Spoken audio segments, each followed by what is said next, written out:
कुमार कार्तिकेय, क्या आपको पूर्ण विश्वास है कि आपकी ये योजना सफल होगी? अवश्य सफल होगी देवराज इंद्र।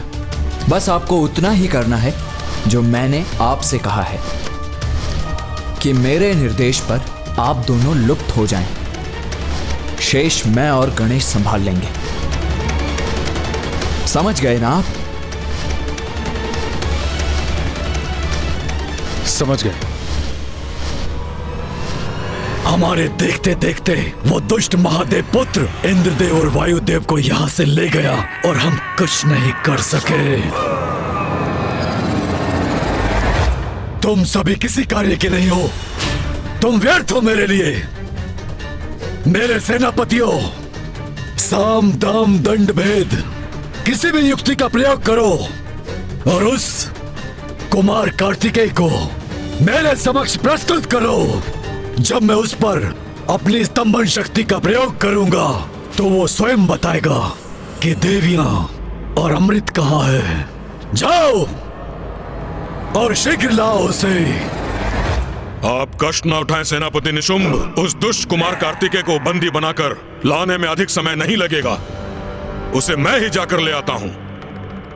उचित है धूम्रलोचन, उचित है। शीघ्र जाओ, परंतु इस बार मुझे निराश मत करना। मैं बस अभी गया और अभी आया। जाओ।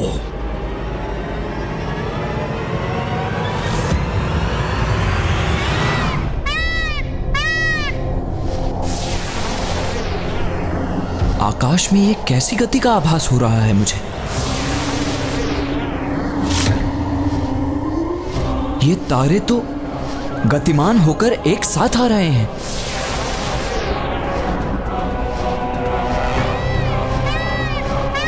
अर्थात हम पर पुनः संकट छाने वाला है कुमार कार्तिकेय। नहीं देवराज, अब जो होगा वो उचित ही होगा। किंतु कुमार कार्तिकेय, ये हो क्या रहा है? वही जो हम चाहते हैं वायुदेव। ये निर्जीव तारे गतिमान होकर एक साथ आ रहे हैं और निर्जीव वस्तुओं को गतिमान करने, उन्हें अपने अस्त्र शस्त्र और सैनिकों में परिवर्तित करने में तो केवल एक ही असुर सक्षम है, धूम्रलोचन। अवश्य वही हमारा पीछा कर हम पर आक्रमण की तैयारी कर रहा है।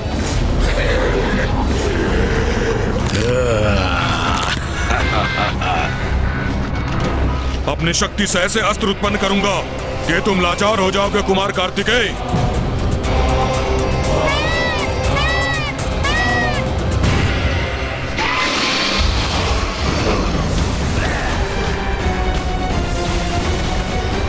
देवगण बाएं।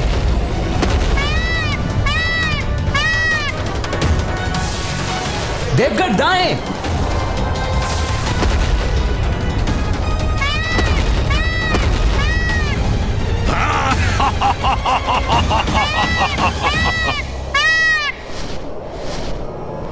अरे, ये महादेव पुत्र कहां चला गया? उसे पकड़ने के लिए अपनी गति बढ़ानी होगी मुझे।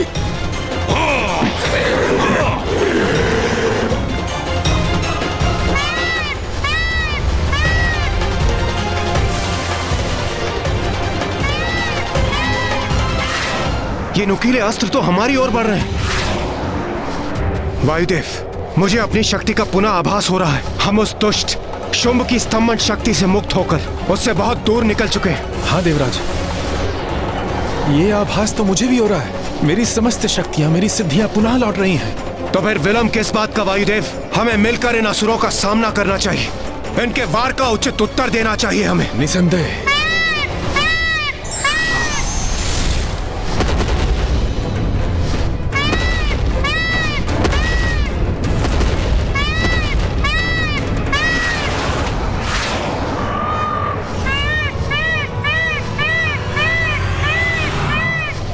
कुछ भी कर लो इंद्रदेव, किंतु मेरी शक्तियों का तोड़ नहीं है तुम्हारे पास। कुमार कार्तिकेय, हमें धूम्रलोचन के वार का प्रत्युत्तर देना चाहिए। अब मैं और वायुदेव उसका सामना करने में सक्षम हैं।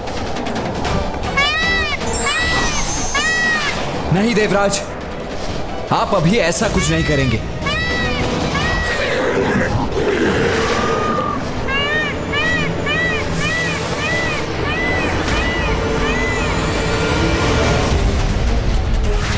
सेनापति कुमार कार्तिकेय, हम इस प्रकार भागकर अपना बचाव करने पर विवश क्यों हैं? आप हमें इन असुरों का सामना करने से रोक क्यों रहे हैं? हमें अनुमति दीजिए इनसे युद्ध करने की। नहीं देवराज, ये भी हमारी योजना का ही भाग है। अभी हम कुछ भी नहीं करेंगे। अभी हमें एक नियत स्थान पर पहुंचना है, बस।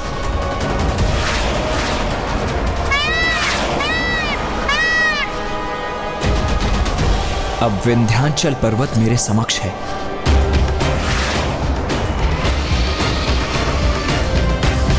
मेरे अस्त्र शस्त्र सब व्यर्थ हो रहे हैं। इनका पीछा करने में इतना समय नहीं गंवा सकता मैं। प्रतीत होता है मुझे स्वयं इनके निकट जाकर कुछ करना होगा। हाँ। चलो, तीव्र करो गति।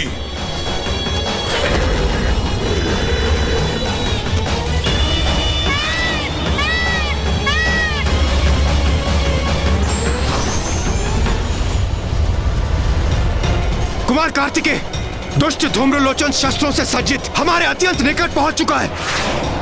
तो आप योजना का स्मरण रखिए इंद्रदेव। जब मैं कहूं तभी अदृश्य हो जाइए आप। और किसी भी प्रश्न के उत्तर का समय नहीं है अभी।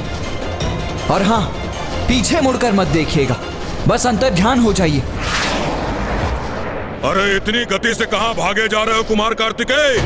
वहां राजसभा में तो बड़े बोल निकल रहे थे तुम्हारे मुख से। अब क्या हुआ? कितना भी भाग लो, किंतु मुझसे बच नहीं सकोगे तुम तीनों को भेद कर ले जाऊंगा अपने इस भाले से असुर महानायक शुंभ के पास, और तुम सब इस पर टंगे जाने पर विवश हो जाओगे।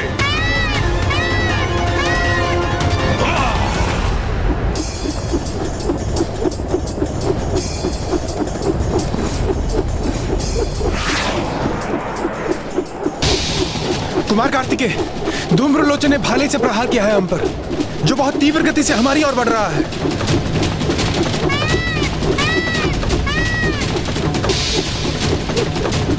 जाइए आप दोनों।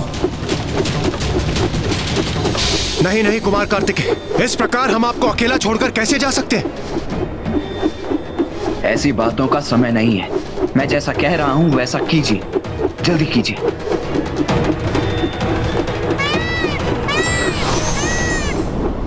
अरे ये दोनों कहां लुप्त हो गए?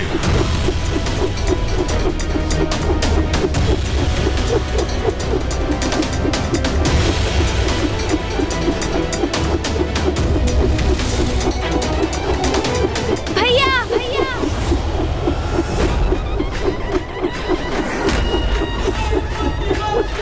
अरे ये गजमुख यहाँ कैसे? और ये करने क्या जा रहा है? गणेश, सोन जी,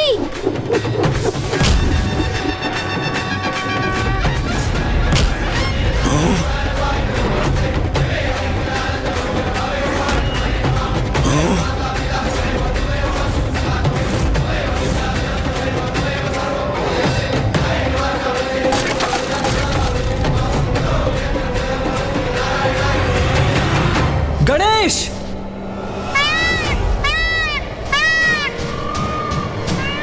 गणेश, ये क्या कर रहे हो तुम रुक क्यों गए?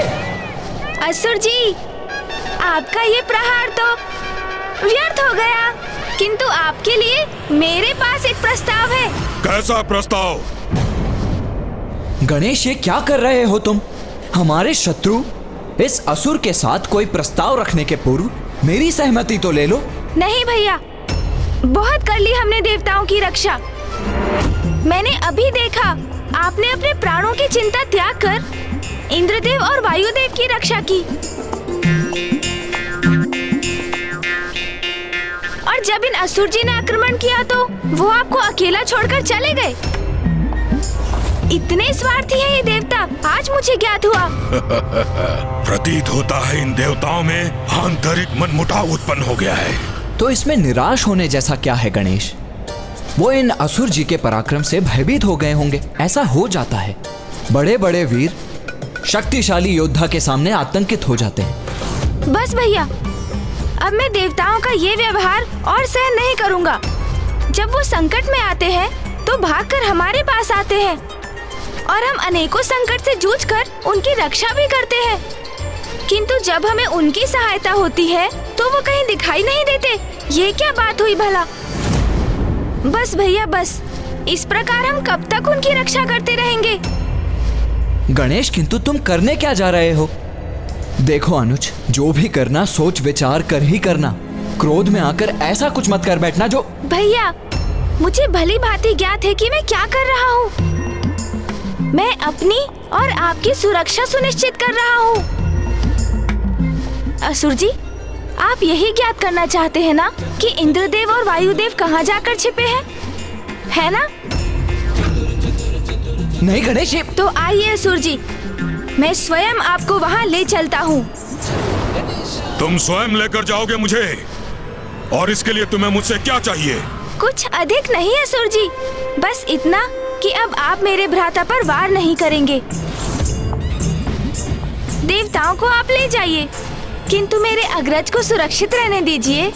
यदि मैं सभी देवताओं को बंदी बनाकर ले गया तो स्वर्गाधिपति असुर महानायक शुंभ अति प्रसन्न होंगे, और एक बार सभी देवता हमारे बंदी बन गए तो अमृत और देवियां कहाँ हैं ये तो असुर महानायक शुंभ उनके मुख से निकलवा ही लेंगे।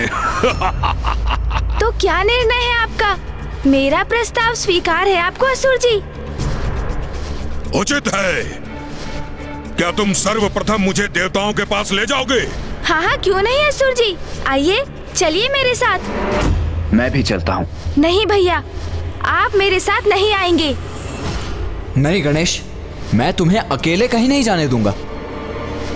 अच्छा, तो उचित है, आप भी चलिए। किंतु आप मुझे कुछ भी करने से रोकेंगे नहीं भैया, क्योंकि मैं अपने निर्णय पर अटल हूँ। मैं तो अब इन असुर जी को इनके गंतव्य तक पहुंचा कर ही रहूंगा। चतुर चतुर चतुर चतुर ज्ञानी, चतुर चतुर चतुर चतुर ज्ञानी।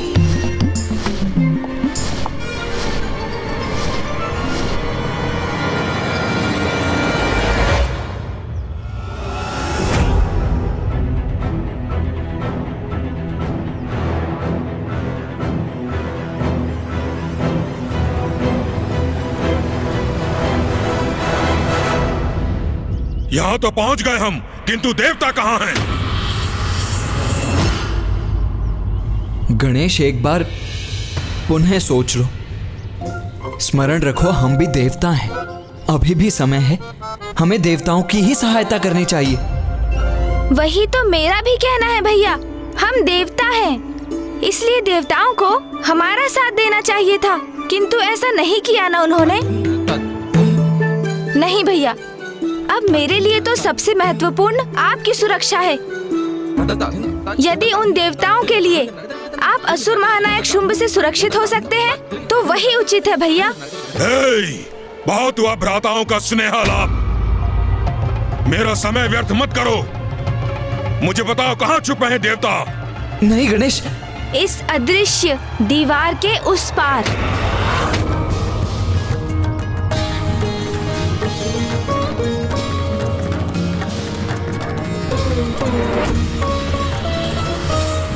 ये तुमने क्या कर दिया गणेश? यहाँ का गुप्त रहस्य इस असुर के सामने उजागर कर दिया और इसे बता दिया कि यहाँ एक अदृश्य बाधा है जिसके उस पार एक अद्भुत संसार है। कैसी बाधा, कैसा संसार? मुझे तो यहाँ कुछ दिखाई नहीं दे रहा। तुम मुझे मूर्ख बनाने का प्रयास कर रहे हो? नहीं नहीं असुर जी, ये कैसे संभव है? अर्थात मूर्ख को कोई मूर्ख कैसे बना सकता है भला? क्या कहा तुमने? थोड़ा समझने का प्रयास करेंगे तो सब कुछ समझ जाएंगे असुर जी। मैंने कहा ना, वो अदृश्य बाधा है, और जो अदृश्य है वो आपको कैसे दिखाई दे सकती है? बस बहुत हुआ, अभी सब स्पष्ट हो जाएगा।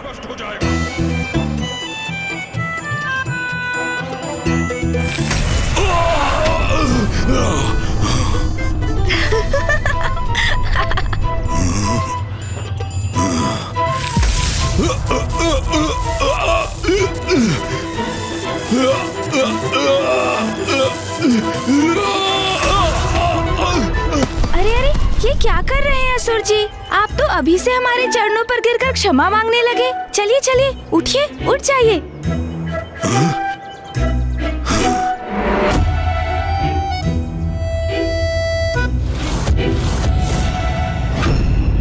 स्पष्ट हो गया ना असुर जी?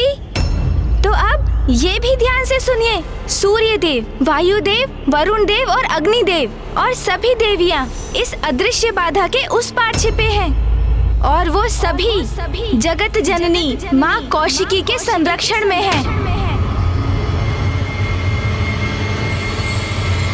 अरे वाह, ये तो और भी उत्तम है। देवता, देवियां और ये सब जिसे जगत जननी पुकारते हैं, वो सब हैं यहाँ। यदि मैं इन सबको एक साथ यहाँ से बंदी बनाकर ले जाऊं, तो उसका तो आनंद ही कुछ और होगा।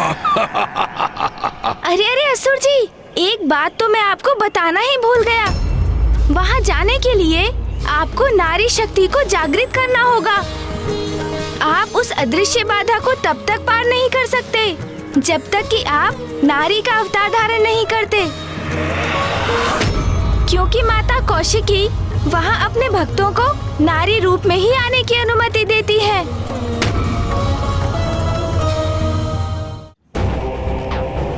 नारी अवतार मेरा। परिहास अच्छा कर लेते हो तुम। अरे परिहास नहीं, मैं सत्य कह रहा हूँ असुर जी। यदि आपको उस पार जाना है तो आपको अपने भीतर की नारी को जागृत करना ही होगा। स्वयं को परिवर्तित कर नारी रूप धारण करना ही होगा आपको, तभी ये संभव होगा। बस बहुत हुआ। तुम्हें बुद्धिहीन दिखाई देता हूँ मैं? जो कुछ तुम कहोगे उसका विश्वास कर लूंगा। ओह, अब समझा। मेरा समय व्यर्थ करने की चाल थी तुम्हारी। तुम और तुम्हारे भ्राता ने पुनः अपनी माया का प्रयोग कर देवताओं को भागने का अवसर दिया और मुझे प्रलोभन देकर मेरा समय नष्ट करने हेतु मुझे यहाँ ले आए। क्रीड़ा कर रहे हो मेरे साथ कि मैं अपनी भीतर की नारी को जागृत करूं? जो नारी मेरे पांव तले रहती है, उसी नारी में परिवर्तित करूं स्वयं को? ना।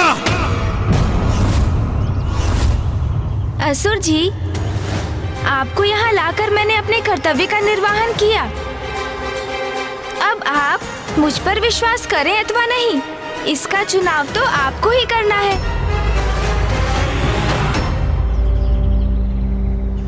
माँ, हमने अपना दायित्व निभा दिया। अब हमें आज्ञा दीजिए। प्रणाम माँ।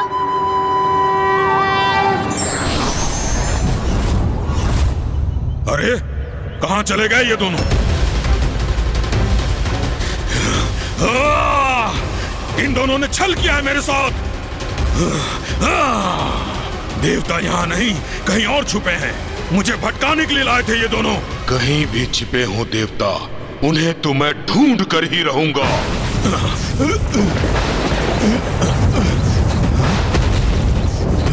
ये सब क्या हो रहा है यहाँ?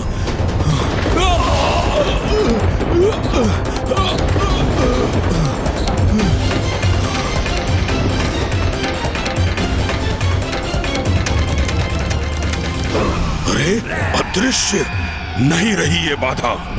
कोई मेरी सहायता करने की चेष्टा कर रहा है।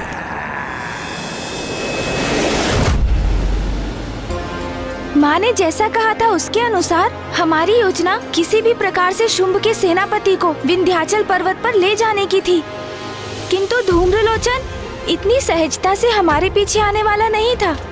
वो तो युद्ध कर देवताओं और भैया को भी बंदी बनाना चाहता था। इसलिए मैंने और भैया ने उन्हें भ्रमित करने के लिए ये योजना बनाई और छल से मैंने उनका विश्वास जीत लिया। किंतु गणेश, तुमने उस दुष्ट धूम्रलोचन को नारी रूप धारण कर भीतर जाने का सुझाव क्यों दिया? भैया, माँ तो जगत जननी है और सभी उनकी संतानें हैं। हम, आप, देवगण और असुर भी, और वो अपनी सभी संतानों को सुधरने का एक अवसर अवश्य देती है। मैं तो धूम्रलोचन को माँ के दर्शन करने का अवसर दे रहा था।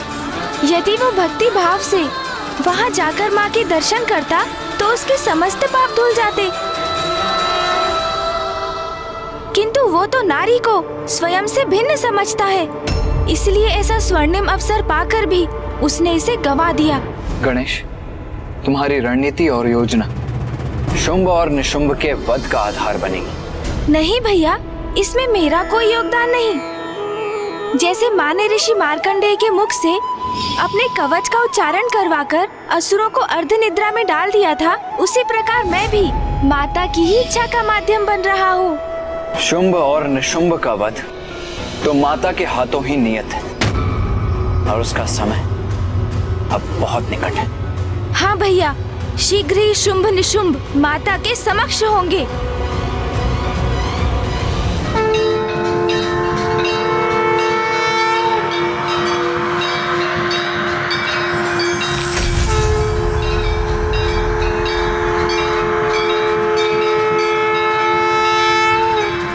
इस पारदर्शी बाधा के उस पार ये देवियां यहीं स्थित हैं वो। अरे इनके समक्ष ये कैसी अद्भुत ज्योति स्थित है। अद्भुत, ऐसा अद्भुत सौंदर्य तो पूर्व में मैंने कभी नहीं देखा। कौन है ये सुंदरी?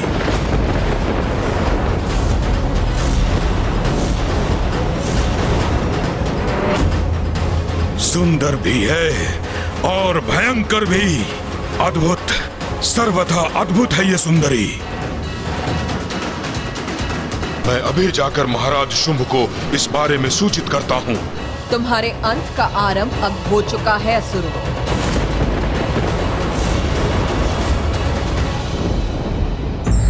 जो व्यक्ति ईश्वर की सत्ता जानकर और उनका सानिध्य पाकर भी सुमार्ग पर ना लौटे, उससे बड़ा मूर्ख कोई नहीं हो सकता। गणेश जी, आपने अपनी योजना से धूम्र को माता के पास भेज तो दिया, किंतु अब होने क्या वाला है ये मैं समझने में असमर्थ हूँ। वही होगा जो माँ पर कुदृष्टि डालने का परिणाम होता है, सर्वनाश। माँ ने उसे अपना क्षणिक दर्शन दिया होगा और अब तक धूम्रलोचन शुंभ तक पहुंचकर उन्हें माँ और देवियों की सूचना दे चुके होंगे। ऐसा अद्भुत सौंदर्य और उस सौंदर्य की धनी ऐसी सुंदरी तो संसार में कोई भी नहीं, और आप जैसा पुरुष भी संसार में दूसरा कोई नहीं। सौंदर्य के साथ शक्ति सामर्थ्य भी है वो। स्वर्ग के अंतर्ध्यान सभी देवियों की रक्षा कर रही है वो। मैंने उन देवियों को भी उनके निकट देखा था।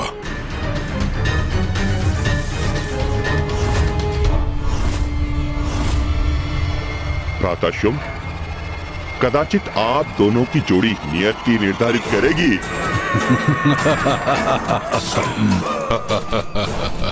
हाँ, और आप दोनों की जोड़ी अत्यंत भाएगी सभी को। आप दोनों का विवाह अवश्य ही होना चाहिए। उस स्त्री के साथ न्याय तब होता जब मैं उसे मेरे प्रति अपराध करने का दंड देता। उसने मेरे विरुद्ध जाकर स्वर्ग की देवियों को आश्रय जो दिया, परंतु अब धूम्रलोचन के मुख से उसकी प्रशंसा सुनकर उसके प्रति मेरी भी उत्सुकता जागृत हुई है।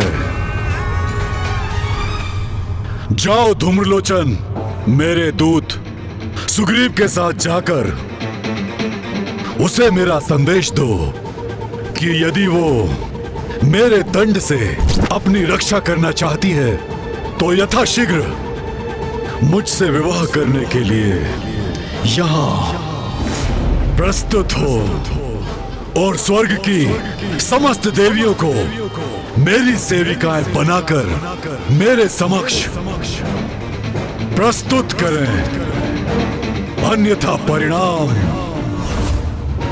अति भयंकर होगा। उचित है, मैं आपकी आज्ञा अनुसार आपका संदेश उन तक पहुंचा दूंगा। महानायक शुंभ,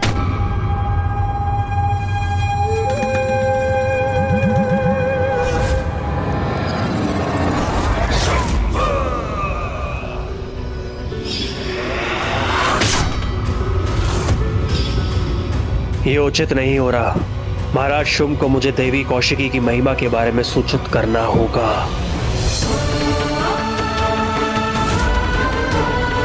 देवी कौशिकी नमो नमः। देवी कौशिकी नमो नमः।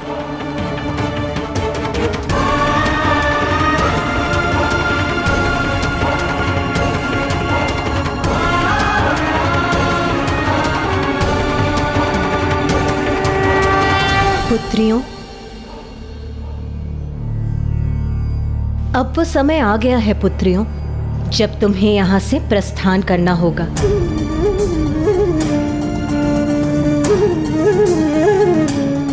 परंतु क्यों माता? क्योंकि अब शुंभ के आगमन में अधिक समय नहीं है। शुंभ और निशुंभ के अंत तक मैं तुम लोगों की सुरक्षा को लेकर निश्चिंत होना चाहती हूँ। इसीलिए अब तुम लोग मेरी शक्ति के संरक्षण में विंध्याचल पर्वत की गुफाओं में रहोगे। माता, आपके श्री चरणों से जाने का मन तो हम में से किसी का भी नहीं है, किंतु यदि यही आपकी आज्ञा है और यही उचित है तो हम आपकी इस आज्ञा का पालन अवश्य करेंगे।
उस सुंदर स्त्री को शीघ्र ही स्वर्गाधिपति महानायक शुंभ का संदेश पहुंचाना है हमें। किंतु कहां है वो?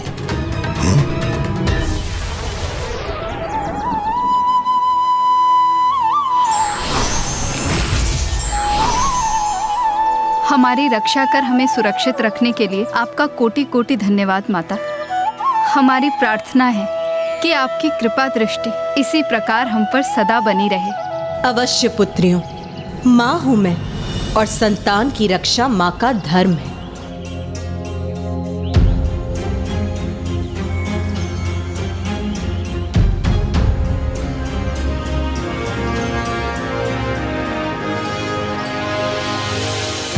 इस गुफा के भीतर भी तुम्हारा जीवन मेरे दिव्य प्रकाश से परिपूर्ण रहेगा। यहाँ तुम्हें कोई भी कठिनाई नहीं होगी।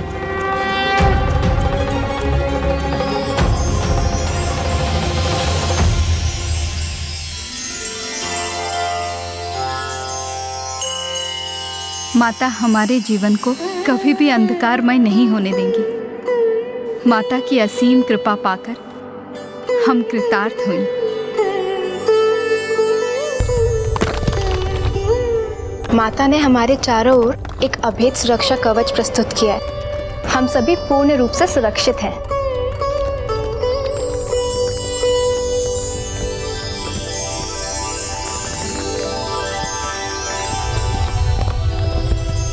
अब कोई भी दुष्ट असुर देवियों के निकट नहीं आ पाएगा। माता, आपकी भक्ति ही हमारी शक्ति है। उसी कारण असुरों की कुदृष्टि से हम लोग सुरक्षित हैं। पुत्रियों, जगत जननी हूँ मैं, सभी मेरी संतानें हैं और संतान इन असुरों के समान पथभ्रष्ट हो भी जाए किंतु माँ अपना दायित्व कभी नहीं भूलती। तुम्हें अब कोई कष्ट नहीं होगा, निश्चिंत रहो। सेनापति धूम्रलोचन जी, अपनी गति थोड़ी धीमे कीजिए ना। मेरे पाँव पीड़ा के कारण फटे जा रहे हैं। हृदय धोखने के समान दौड़ रहा है। यदि मुझे कुछ हो गया तो स्वर्गाधिपति शुंभ का संदेश आगे कैसे ले जाएंगे आप? ज्ञात नहीं महाराज शुंभ ने इस सुग्रीव को मेरे साथ क्यों भेज दिया। जैसे कि मैं इस कार्य में एकाकी सक्षम ही नहीं।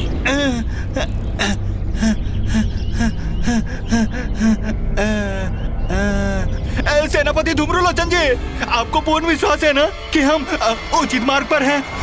कितने समय से हम यहाँ वहाँ घूम रहे हैं, किंतु उस सुंदर स्त्री का कोई चिन्ह हमें दिखाई नहीं दे रहा। वो गजमुख गणेश मुझे यहीं लाया था। हम उत्तर दिशा से आए थे और इसी पर्वत पर उतरे थे। यहीं कहीं है वो स्थल, देखता हूँ।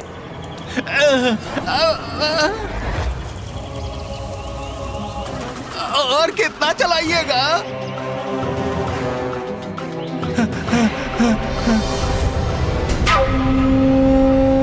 शब्दों के सत्य असत्य की परख तो दृष्टि से होती है। वो सुंदर स्त्री मुझे दिखाई देगी, तभी आपके कथन को सत्य मानूंगा। सब कुछ हमारी योजना के अनुसार ही हो रहा है भैया। शुंभ का सेनापति धूम्रलोचन उसके दूत सुग्रीव के साथ माँ के निकट पहुँच चुका है और माँ पूर्व में ही सभी माताओं को सुरक्षित स्थान पर भेज चुकी है। यही थी वो, यही स्थित एक अदृश्य बाधा के पीछे।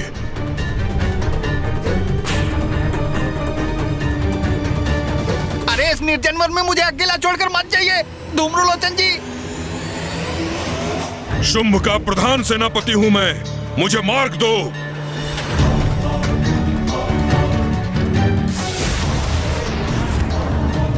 मैं उचित स्थल पर पहुंचा हूं सुग्रीव।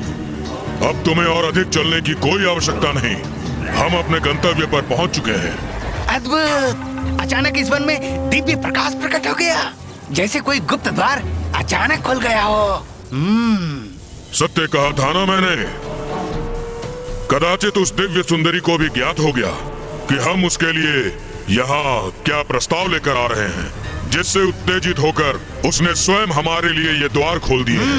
नारी का स्वभाव ऐसा ही होता है। चलो सुग्रीव। अवश्य अवश्य, आप आगे आगे चलिए, मैं पीछे पीछे आता हूँ।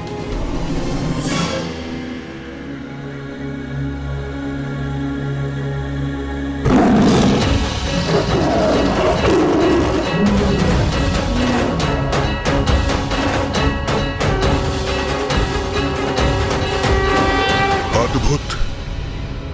ऐसा दिव्य वैभव, ऐसा अनुपम रूप, इसका सौंदर्य तो पूर्व से भी अधिक प्रतीत हो रहा है।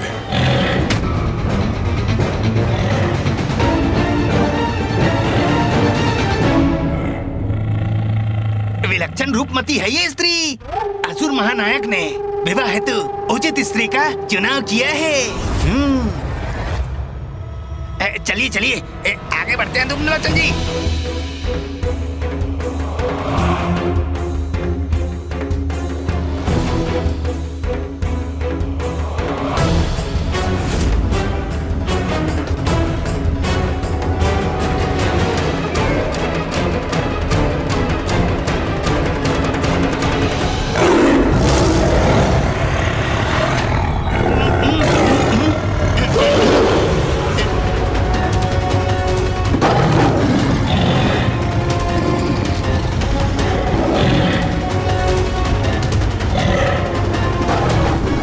इस सिंह की गर्जना ने तो ये प्रचंड वायु प्रवाह उत्पन्न कर दिया है। मैं इस सिंह की गर्जन से उड़ता जा रहा हूँ। मुझे रोकिए धूम्रलोचन जी, मुझे रोकिए।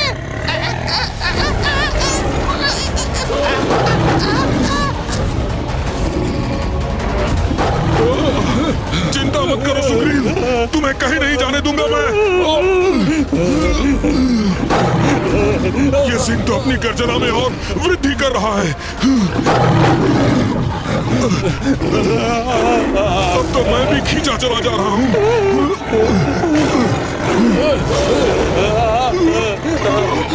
हम युद्ध नहीं, संवाद करने आए हैं। अपने स्वामी का संदेश लेकर आए हैं, इसलिए अपने सिंह को शांत करो सुंदरी।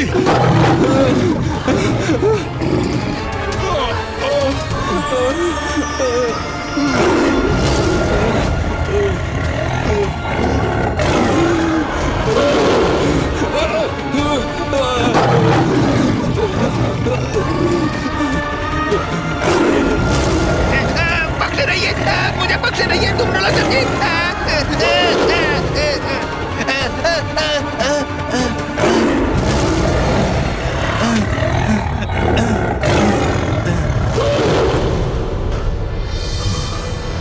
अब ये सिंह शांत हुआ तो हमें खड़े रहने का अवसर प्राप्त हुआ। कदाचित इसने हमें अपना शत्रु समझ लिया था, इसलिए अपने सिंह को ऐसी गर्जना करने का आदेश दिया होगा। किंतु अब हम इसे वो संदेश देंगे जिसे सुनकर यह आनंदित हो जाएगी। स्वर्गाधिपति शुंभ की विवाहिता बनने का अवसर तो कोई भी सुंदर स्त्री कदापि नहीं गंवाएगी। कहो कहो, क्या संवाद करना चाहते हो मुझसे? सुंदरी, तुम्हारे जैसी अपूर्व रूपमती पूरे संसार में कोई नहीं। ऐसा अनुपम सौंदर्य है तुम्हारा कि सूर्य और चंद्र की कांति भी तुम्हारे समक्ष फीकी पड़ जाए, और तुम बस मात्र इतनी दूर यात्रा करके तुम मेरे सौंदर्य की प्रशंसा करने आए हो?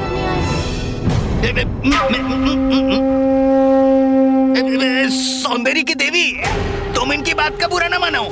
ये शुंभ के सेनापति धूम्रलोचन है और मैं उनका दूत सुग्रीव। मैं तुम्हारे सौंदर्य का दर्शन पाकर ऐसा अभिभूत हुआ कि मेरे मुख से शब्द ही नहीं निकले। तुम्हारी जैसी सुंदरी तो संपूर्ण संसार में एक ही है। जैसे इस सृष्टि में एक ही पुरुष है जिसके समक्ष सूर्य और चंद्र दोनों ही नहीं टिक सकते। और ये महाप्रतापी रूपमान पुरुष तुम्हारे स्वामी शुंभ हैं।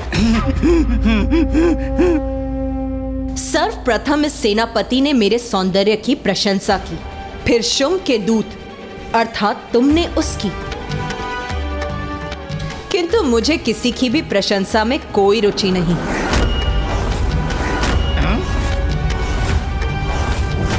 फिर हम ये संवाद क्यों कर रहे हैं, ये मुझे अभी भी स्पष्ट नहीं। तो मैं स्पष्ट किए देता हूँ। सुनो स्त्री, सौंदर्य और पराक्रम दोनों ही दृष्टि से हमारे स्वामी के योग्य हो तुम।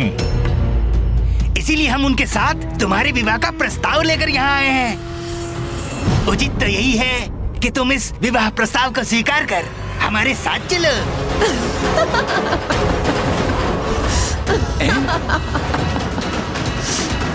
ये इस प्रकार अट्टहास क्यों कर रही है?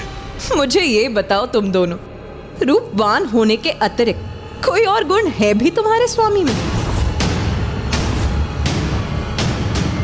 इतना अहंकार है इसे अपने सौंदर्य का कि स्वर्गाधिपति असुर महानायक शुंभ के गुण पूछ रही है हमसे।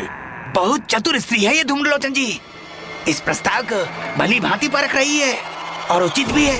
कोई भी नारी विवाह प्रस्ताव तो तभी स्वीकार करेगी ना जब उसे विश्वास हो जाए जिससे वो विवाह करने जा रही है वो सर्वथा उसके योग्य है कि नहीं है?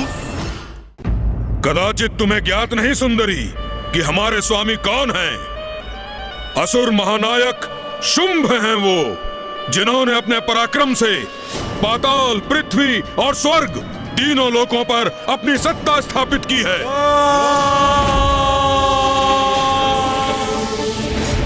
और स्वर्ग की समस्त निधियां उनके नियंत्रण में है।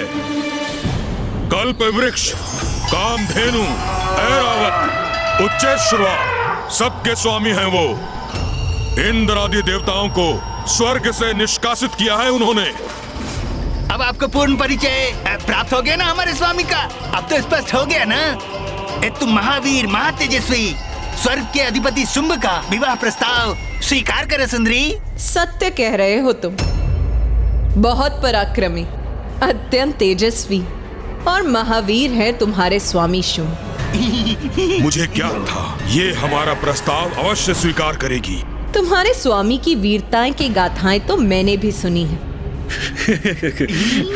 वही शुंभ है ना ये, जिसने मित्रता का ढोंग कर देवताओं को अपनी राजसभा में आमंत्रित किया और फिर दुत क्रिया अर्थात जुए की क्रीड़ा कर देवताओं का सर्वस्व छीनने का प्रयास किया। वही महापराक्रमी शुंभ है ना ये, जो प्रथम पूज्य गणेश देव सेनापति कार्तिकेय से सीख लेने के लिए विवश ही नहीं हुए, अपितु देवराज के वाहन ऐरावत, मां कामधेनु, कल्प वृक्ष और देवराज के मुकुट लौटाने पर भी बाध्य हो गए। अब समझा, ये तो असुर महानायक का अपमान करने का दुस्साहस कर रही है। वही परमवीर शुंभ है ना ये, जिसने स्वर्ग में अनुचित प्रवेश कर देवियों का अपमान करने का प्रयत्न किया, किंतु उसमें मेरे अर्थात जगत जननी के हस्तक्षेप करने के कारण अक्षम्य रहे। और ये कैसे भूल गई मैं कि वही शक्तिशाली शुंभ है ना जिसने देवताओं को बंदी बनाने का प्रयास किया, और देव सेनापति कुमार कार्तिकेय ने न केवल इनकी संपूर्ण सेना को पराजित किया, अपितु स्वर्ग से इस अति पराक्रमी शुंभ की राजसभा से देवताओं को मुक्त भी करा लिया। ये सब इसे कैसे ज्ञात है? कदाचित ये असुर महानायक शुंभ का विवाह प्रस्ताव अस्वीकार करने जा रही है। अरे वाह, बड़े वीर प्रमाणित हुए तुम्हारे असुर महानायक शुंभ। क्या कहा था तुमने? त्रिलोक विजेता, स्वर्गाधिपति, असुर महानायक शुंभ। एक भीरू और शक्तिहीन असुर को संसार का सबसे बड़ा वीर बता रहे हो तुम। बस, बहुत सुन चुका मैं। धूमलोचन, धूमलोचन,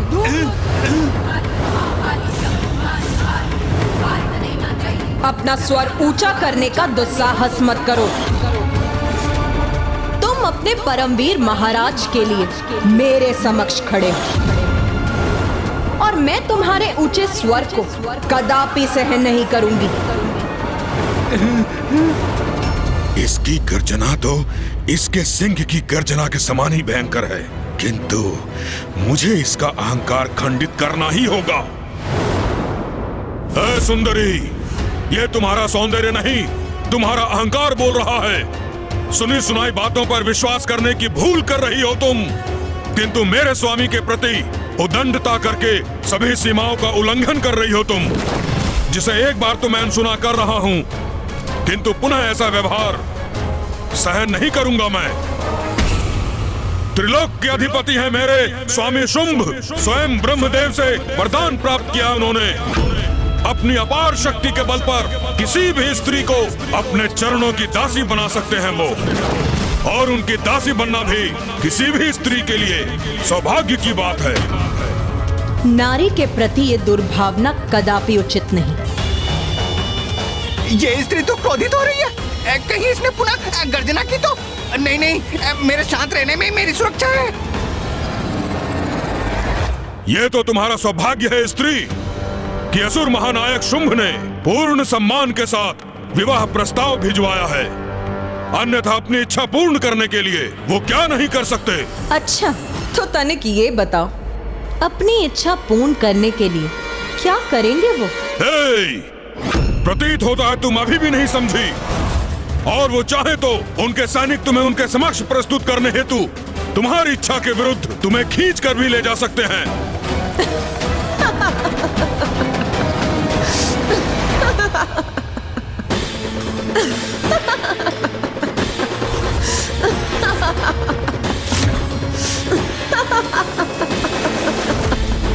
मैंने कोई परिहास किया क्या जो ये पुनः अट्टहास करने लगी?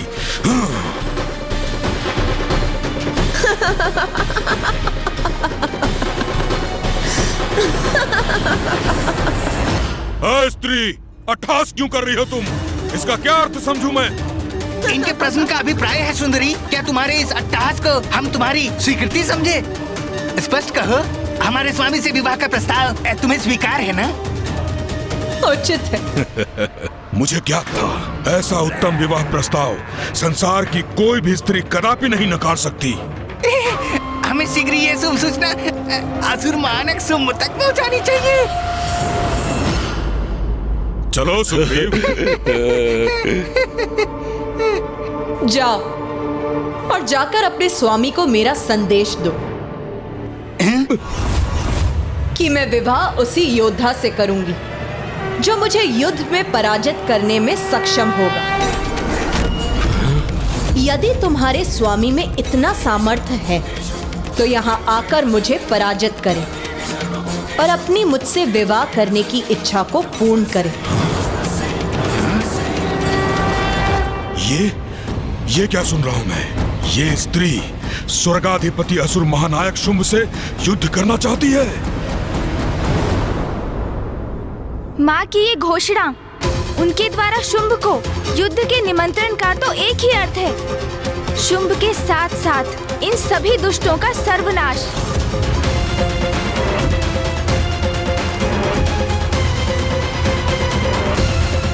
ईश्वर दंड देने के पूर्व सद्मार्ग पर लौटने का अनेक अवसर प्रदान करते हैं, किंतु ये व्यक्ति पर निर्भर करता है कि वो इसका कितना लाभ उठाता है। प्रातःशुंभ, आप बड़े उतावले दिखाई दे रहे हैं। प्रतीत होता है कि धूम्रलोचन और सुग्रीव के लौटने और अपनी भावी वाहिता का समाचार पाने का बड़ी अधीरता से प्रतीक्षा कर रहे हैं। किंतु ये उचित भी तो है, सब कुछ तो प्राप्त कर लिया है असुर महानायक ने। हाँ, और अब उस अपूर्व सुंदरी को पाने के लिए लालायित हैं। देवी शक्ति का क्रोध हमारे लिए महासंकट का रूप अवश्य ले सकता है। धूम्रलोचन समाचार अवश्य लेकर आएगा, किंतु मुझे शंका हो रही है कि कहीं वो हमारे सर्वनाश की पूर्व सूचना ना हो। समाचार क्या होगा ये तो मुझे पूर्व से ज्ञात है। स्वर्गाधिपति असुर महानायक शुंभ ने पूर्ण सम्मान के साथ विवाह का प्रस्ताव भेजा है। उसे स्वीकार करना उस नारी की नियति है, किंतु यदि उस नारी ने मेरे प्रस्ताव का निरादर किया तो मेरे सैनिक उसका निरादर करेंगे, उसे खींचकर मेरे समक्ष यहां मेरी राजसभा में प्रस्तुत करेंगे। असुर महानायक शुंभ, आप बहुत बड़ी भूल कर रहे हैं।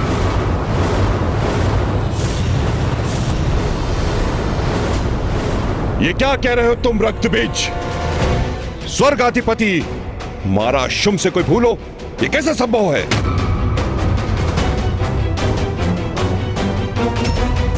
दृष्टता क्षमा कीजिए असुर महानायक,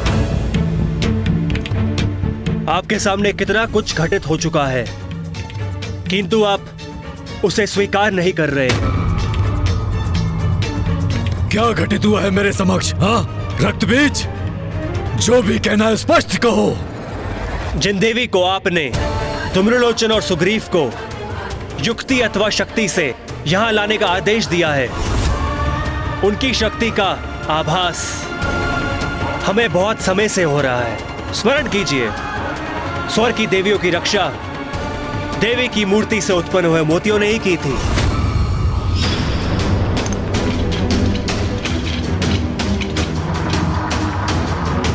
देवताओं को बंदी बनाने गए असुर सेना के असंख्य सैनिक देवी के मंत्र से ही तंद्रा में चले गए थे और वो युद्ध करने में असमर्थ हो गए थे, और उन्हीं के आशीष से कुमार कार्तिकेय ने यहां आकर यहां बंदी इंद्रदेव और वायुदेव को मुक्त करा लिया था।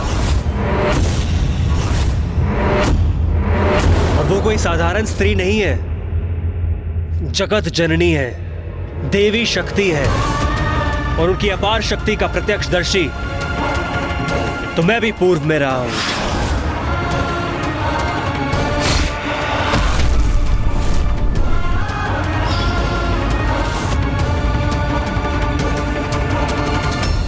मेरे स्वामी असुर महानायक शुंभ ने तुम्हें विवाह का प्रस्ताव भेजा और तुम उन्हें युद्ध की चुनौती दे रही हो। इतना दुस्साहस तुम्हारा कि तुम मेरे स्वामी को इस निर्जन पर्वत पर आने के लिए कह रही हो, वो भी तुमसे, एक तुच्छ नारी से युद्ध करने। यही समस्या है नारी स्वभाव की। थोड़ा सा सम्मान क्या दिया तुम्हें, अहंकारवश अपना स्थान ही भूल गई।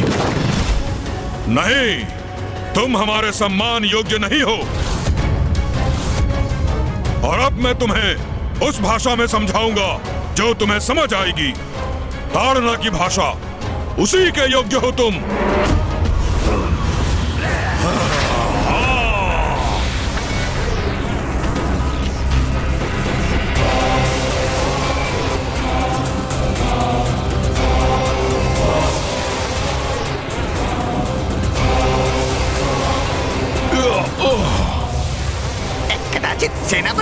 धूम्रलोचन उचित कह रहे हैं। शब्दों की नहीं, शस्त्रों की भाषा ही सुंदरी के लिए उपयुक्त है।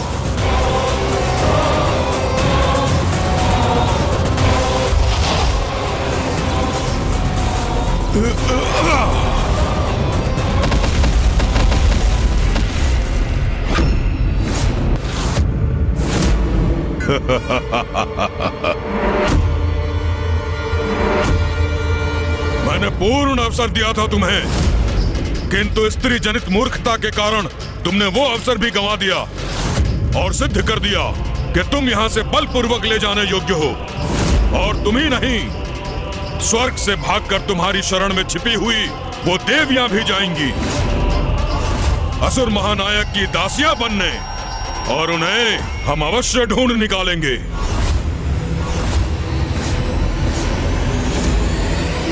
अब इन दुष्टों को माँ की शक्ति के बारे में ज्ञात हो जाएगा। दूत बन के आए हो तो दूत के अपने दायित्व का निर्वाह करो। अपने स्वामी को मेरा संदेश दो, अपने प्राणों की रक्षा करो, अन्यथा मेरे हाथों तुम्हारा अंत निश्चित है। क्या कहा तुमने? एक तुच्छ नारी मेरे प्राण हरेगी? मेरा सामना करना तो दूर, तुम्हारे लिए मेरे ये सैनिक ही पर्याप्त हैं। सैनिकों, आगे बढ़ो, बंदी बना लो इसे।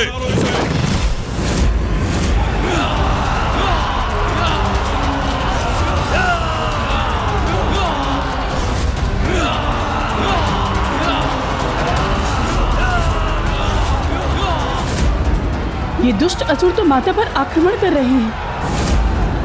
नारी का अपमान कर तुमने बहुत बड़ा अपराध किया है धूम्रलोचन, और अपनी भूल को सुधारने का अवसर प्राप्त होने पर भी उसे व्यर्थ कर दिया तुमने। तो अब तुम्हें अपने अपराध का उचित दंड अवश्य प्राप्त होगा। पकड़ लो इसे, बंदी बना लो, पकड़ लो इसे, बंदी बना लो। अभी इसका दंभ खंडित होगा जब ये मेरी बंदी बनेगी, और इसके दुस्साहस के दंड स्वरूप इसे अपने साथ खींचता हुआ ले जाऊंगा मैं। हाँ। तुम प्रत्यक्षदर्शी रहे हो उसकी शक्ति के, अर्थात असुर महानायक शुंभ, आपका सेनापति नियुक्त होने से पूर्व मैं सर्वशक्तिशाली महाराज महिषासुर का मंत्री था।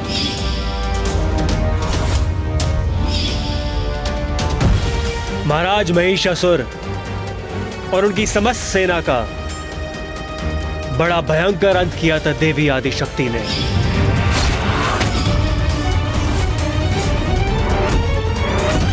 ये सब अनर्गल कथा सुनाकर हमें भ्रमित करने का प्रयास मत करो रक्तबीज। हमारी शक्ति के समक्ष वो देवी तनिक भी नहीं टिक सकती।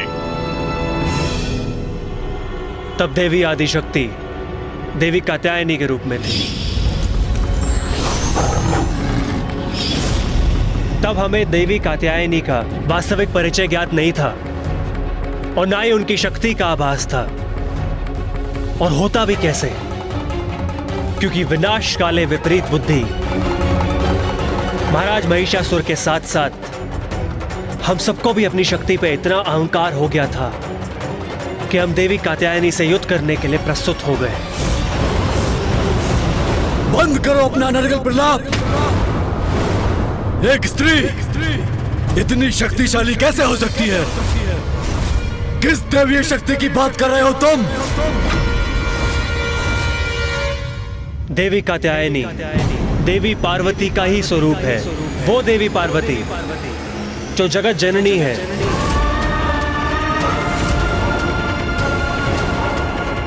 जो जगत पिता महादेव की अर्धांगिनी है,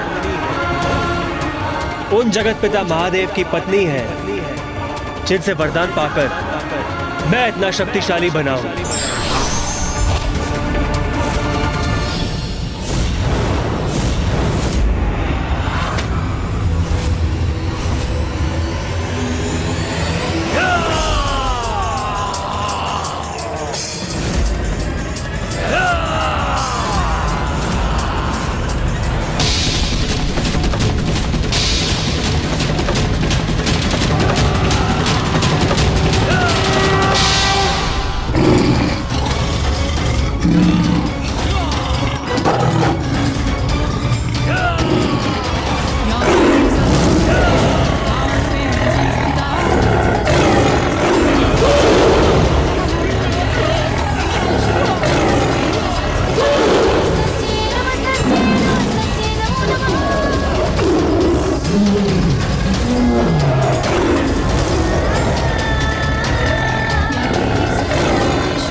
कैसा भयंकर व्यवहार किया इसने। क्या कहा था तुमने? मेरे लिए तुम्हारे सैनिक ही पर्याप्त है। प्रतीत होता है तुम्हारे सैनिकों के लिए मेरा सिंह ही पर्याप्त है। इसकी उदंडता, इसका अहंकार असहनीय हो रहा है मेरे लिए। जाओ, तुम दोनों को यहाँ से सुरक्षित लौटने का एक अवसर और देती। जाओ और जाकर अपने स्वामी शुंभ को मेरा संदेश दो। मेरे विचार से अब हमें यहाँ से निकल लेना चाहिए अविलंब। तुम ऐसे नहीं मानोगी। तुम्हें अपनी शक्ति का परिचय देना ही होगा। तुम्हारा अहंकार खंडित करके मुझे तुम्हें अपने वश में करना ही होगा। अहंकार तो अहंकारी का खंडित होता है। तुम्हारे अहंकार ने तुम्हारे विवेक को हर लिया है और तुम्हारे ज्ञान चक्षु को निष्क्रिय कर दिया है। तुम अपने काल को अपने समक्ष पाकर भी उसे पहचान नहीं रहे।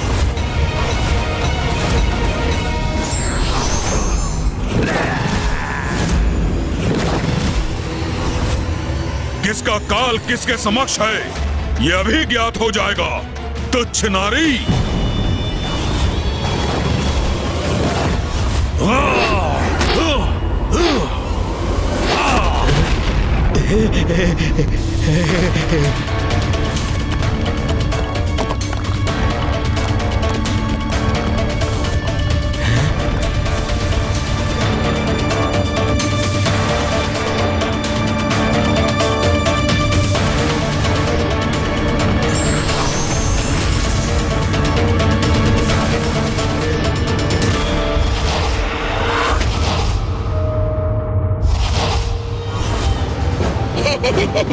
अद्भुत।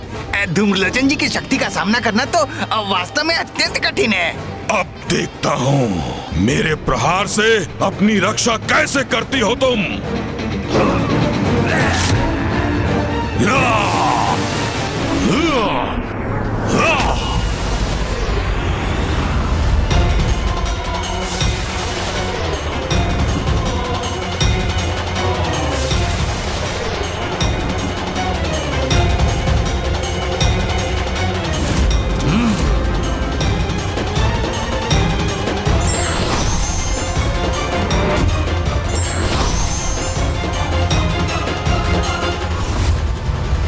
स्थिति इतनी बिगड़ जाए ये कहाँ चाहता था मैं तो विवाह का प्रस्ताव लेकर आया था।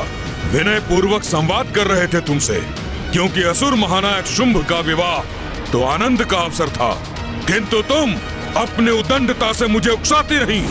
तुम्हारे जैसी अहंकारी और सुंदर स्त्री के लिए यही उचित है कि तुम्हें पालकी में नहीं खींच कर ले जाया जाए। चलो अब इसे अपना राजसी विवाह यात्रा समझना। विचार, वचन और कर्म तीनों से ही निरंतर अपनी दुष्टता का परिचय दे रहे हो तुम धूम्रलोचन। तुम्हारे पापों का फल तो तुम्हें अवश्य प्राप्त होगा। अब अपने इस प्रहार से तुम्हें वश में करूंगा मैं।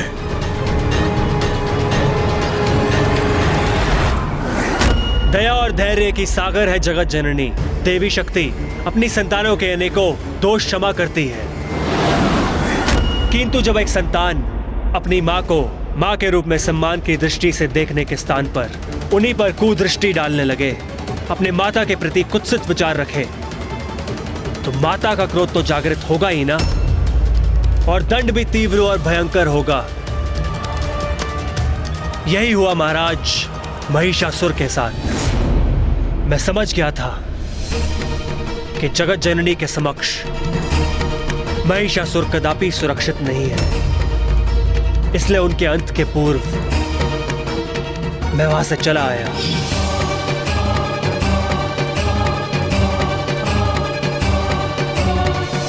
उस रणभूमि से मेरे पलायन के कारण ही मैं आज जीवित हूं, और महाराज महिषासुर और उनकी संपूर्ण सेना नष्ट हो चुकी है। ये वही देवी पार्वती है जो तब देवी कात्यायनी के रूप में अवतरित हुई थी, और अब वो देवी कौशिकी के रूप में विंध्याचल पर्वत पे विराजमान है। असुर महानायक शुंभ, आपने मुझे अपने सेनापति के स्थान पर नियुक्त किया है, इसलिए आपको उचित सलाह देना मेरा कर्तव्य है और मेरा सुझाव यह है कि आप जगत जननी की शरण में जाइए।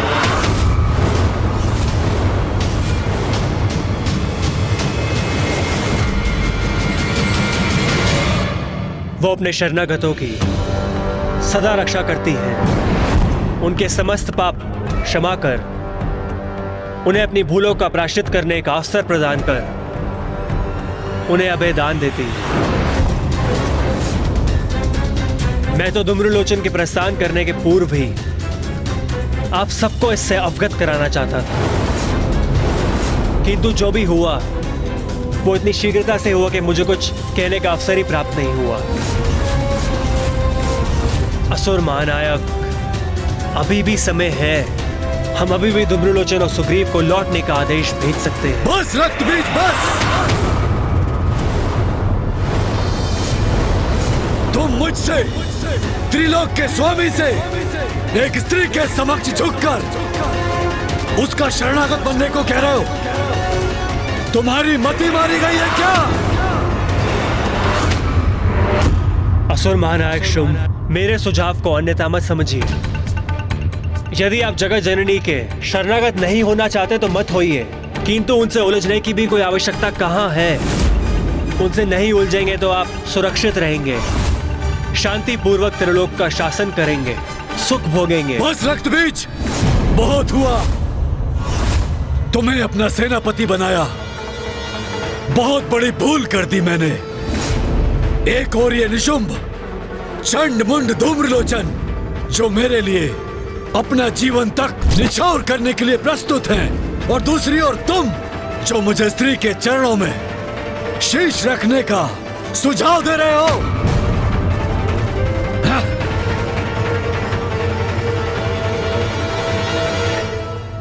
मैं ये कैसे समझाऊं आपको कि मेरे सुझाव को स्वीकार करने में ही आपकी सुरक्षा निहित है, महानायक शुंभ।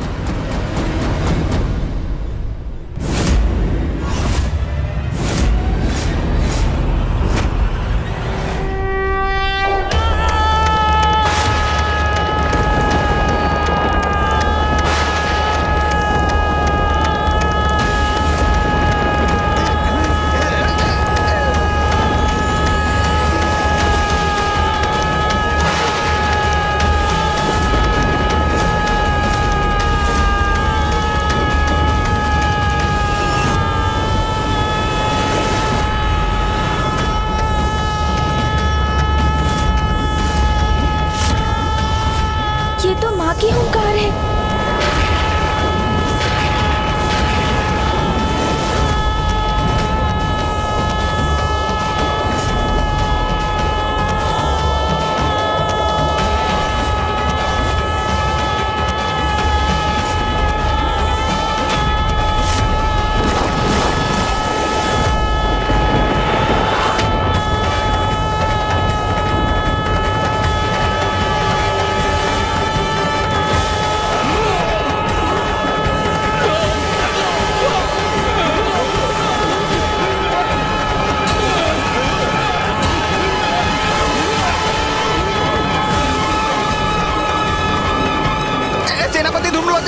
बचाइए संकट से, अन्यथा ये हमें जीवित ही भस्म कर देगी।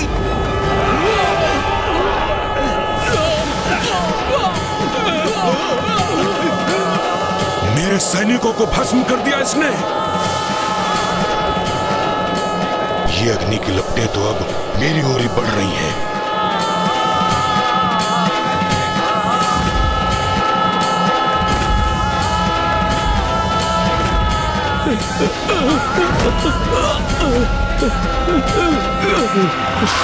आपने सुना असुर महानायक? कितनी भयंकर हुंकार थी देवी शक्ति की। अवश्य अवश्य धूम्रलोचन में उनके क्रोध का भागी बन चुका होगा। बस रक्तबीज, ये देवी देवी की क्या रट लगा रखी है? कैसे योद्धा हो तुम, जो संपूर्ण समुदाय को भीरू बनाने पर तुले हो? तुम जैसे शक्तिशाली सहयोगी विद्रोही बन जाए तो असुरों की पराजय कौन रोक सकता है? तुम ये कह रहे हो ना कि महिषासुर का अंत देवी कात्यायनी के हाथों हुआ, परंतु वो महिषासुर था और मैं लोकाधिपति शुंभ हूं। सर्वशक्तिमान शुंभ, सर्वशक्तिमान शुंभ। यदि आवश्यकता हुई तो ऐसा स्तंभन उत्पन्न करूंगा, वो स्त्री जिसे तुम जगत जननी कहकर पुकारते हो वो भी स्तंभ हो जाएगी। उस देवी की शक्ति मेरी शक्ति की तुलना में कुछ भी नहीं। सत्य तो ये है महानायक शुंभ, यदि वो देवी क्षण भर के लिए अपनी शक्ति का प्रदर्शन मात्र कर दे तो हम सभी दूल दूसरे हो जाएंगे।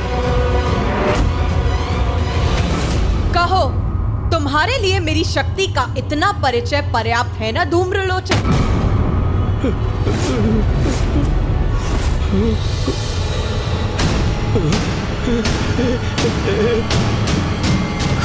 मैं सुरक्षित हूं, भस्म नहीं हुआ मैं चाहती तो तुम्हें भी भस्म कर सकती थी, किंतु तुम तो मात्र एक दूत हो और एक दूत का अंत नहीं करना चाहती मैं। इसीलिए अब जाओ और जाकर अपने वीर असुर महानायक शुंभ को मेरा संदेश दो। बताओ उन्हें कि कैसे मैंने तुम्हें तुम्हारे जीवन से वंचित नहीं किया, सुरक्षित जाने दिया तुम्हें। तो क्या धूम्रलोचन जी ने अपनी पराजय स्वीकार कर ली? कदाचित यही उचित है, यहाँ से निकलने में ही भलाई है।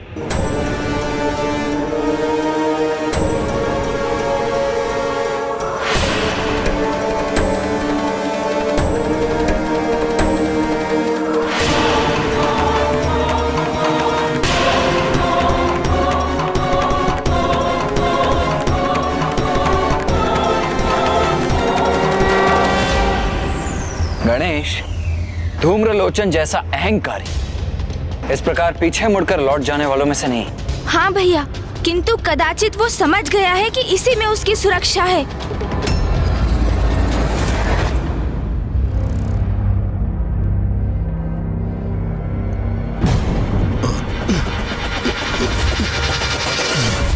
ये आभूषणों की चमक कहां से आ रही है?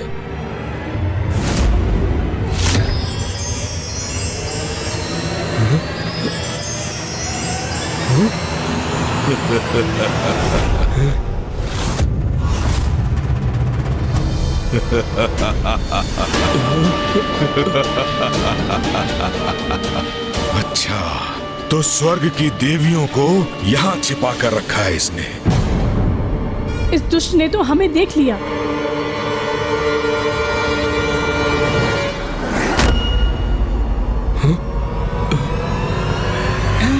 ये सेनापति धूम्रलोचन जी क्या करने जा रहे हैं? पुनः पीछे क्यों मुड़ रहे हैं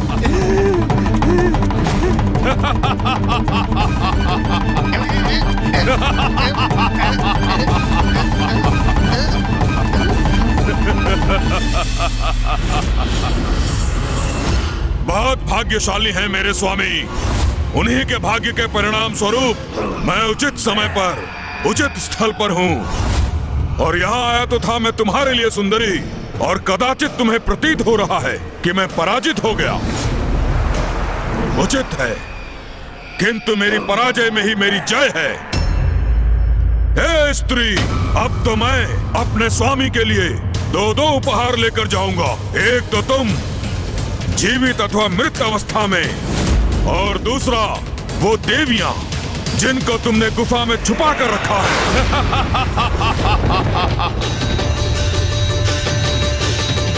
इसने पुनः अपनी कुदृष्टि डाली देवियों पर।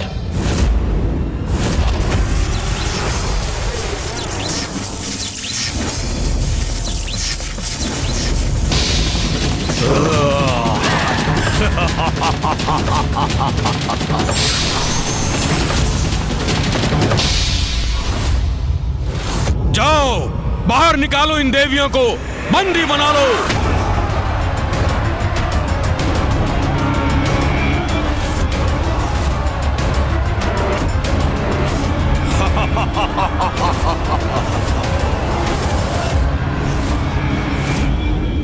माताओं को अपनी दुष्टता का लक्ष्य बनाकर धूम्रलोचन सभी सीमाओं का उल्लंघन कर चुका है। अब और अब माँ उनके इस व्यवहार को कदापि सहन नहीं करेंगी। माँ के कार्य में हस्तक्षेप करना उचित नहीं, अन्यथा अभी इस धूम्रलोचन को इसके दुर्वचनों का उचित दंड देता मैं।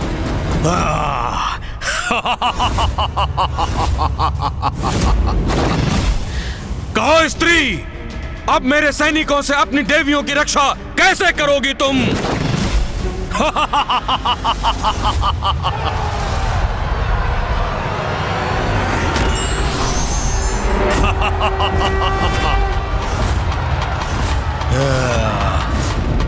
तुम्हारे हाथों में घंटा, तो तुम क्या मेरे असुर सैनिकों को घंटा बजाकर रोकोगी?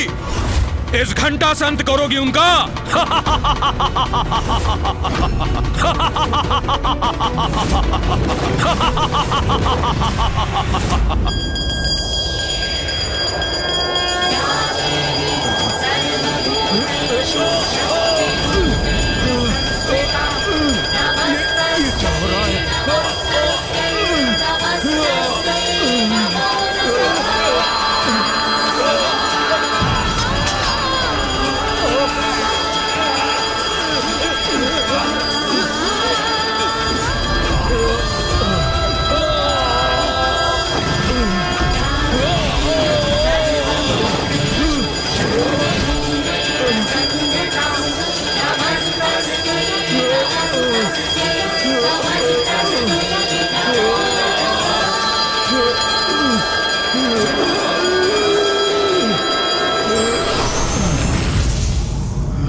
मायाविनी, ये मत समझना कि तूने अपनी माया से मुझे धूम्रलोचन को परास्त कर दिया।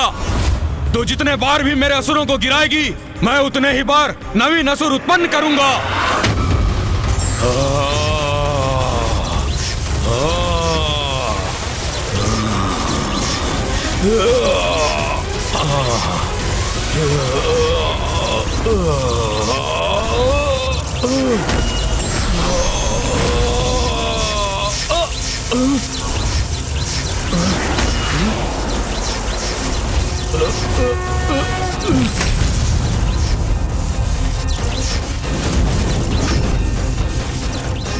अपने हाथ हिलाने में अक्षम्य हो तुम।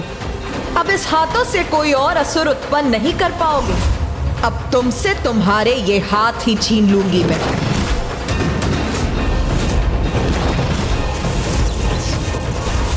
सेनापति धूम्रलोचन को इतनी दयनीय अवस्था में डाल दिया इस स्त्री ने। बस इतनी ही शक्ति है तुम्हारी?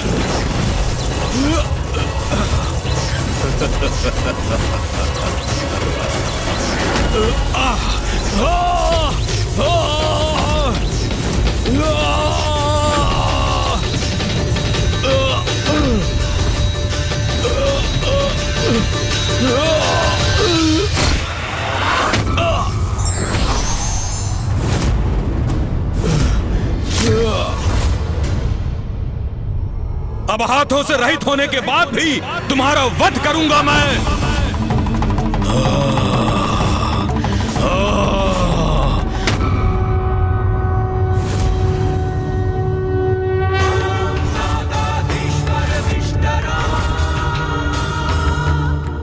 बस बहुत हुई ये क्रीड़ा।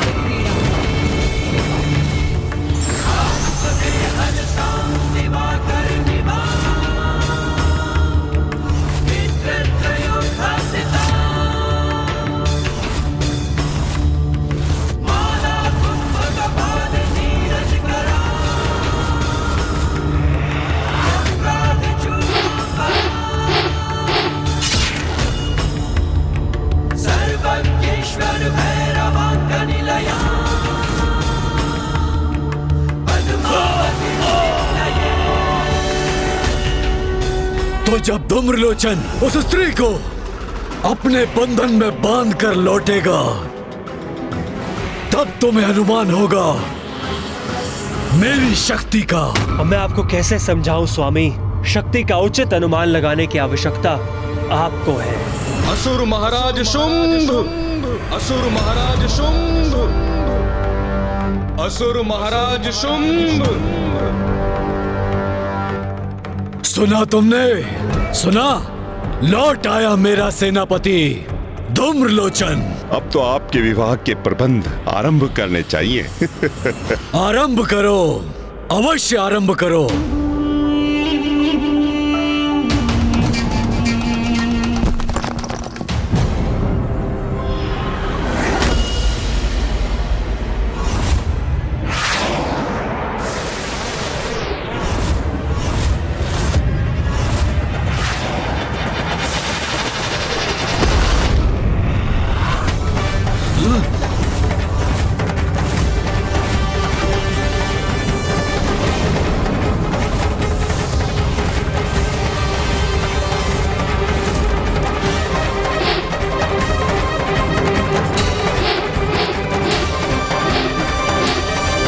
ये कैसे संभव है?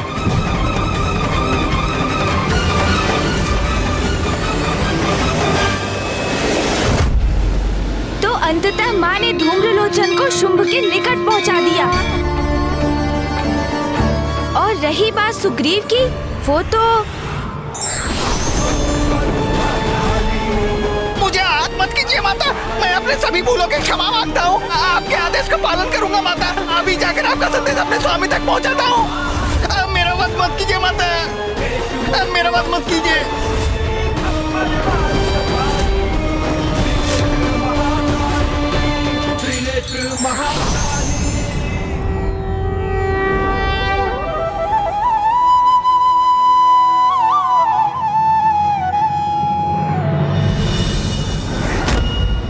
मेरे देखते देखते भस्म हो गया धूम्रलोचन।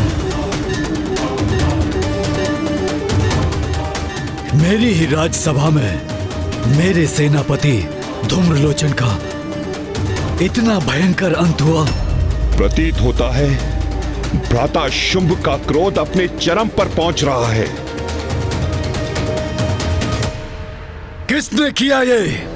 मेरे सेनापति धूम्रलोचन का अंत करने का दुस्साहस किसने किया? असुर महानायक शुंभ, असुर महानायक शुंभ। महाराज, असुर महानायक। सुग्रीव, इसे धूम्रलोचन के साथ भेजा था मैंने, इसे अवश्य ज्ञात होगा। महाराज, महाराज, महाराज, महाराज, वो बहुत भीषण शक्तिशाली है महाराज। उसने मेरे नेत्रों के समक्ष बहुत निर्दयता से धूम्रलोचन का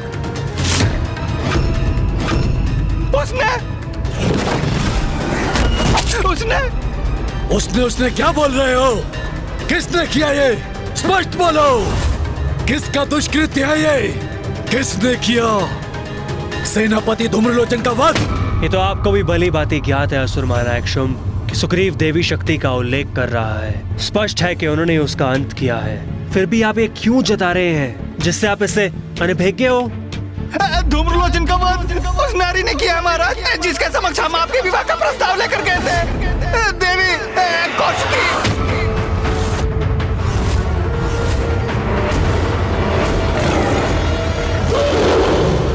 भले ही तुमने धूम्रलोचन का वध कर दिया, किंतु अब देखता हूँ मेरे अगले वार का सामना तुम कैसे करती हो देवी।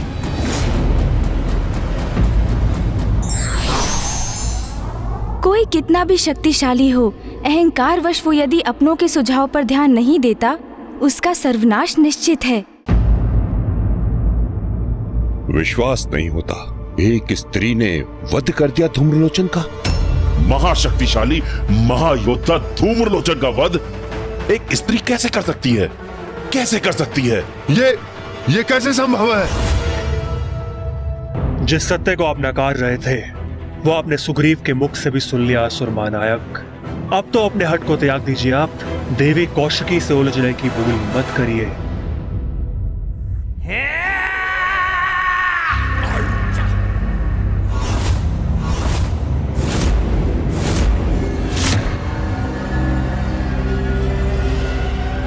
तो तुम ये कहना चाहते हो भ्राता,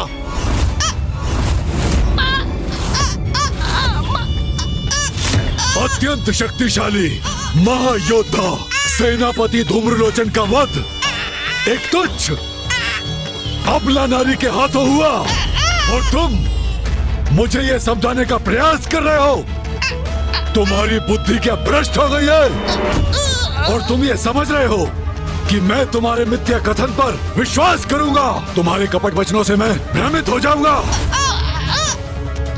तुमने ऐसी कल्पना भी कैसे की? हाँ, मैं सत्य कह रहा हूँ महाराज, वो नारी अवश्य है पर अबला नारी नहीं। प्रचंड शक्तिशाली है, स्वामिनी है वो। उसने आपके लिए भी एक संदेश भेजा है। संदेश? कैसा संदेश? भ्राता शुंभ, इसे मुक्त कीजिए ताकि हमें ज्ञात हो सके कि क्या संदेश लेकर आया है।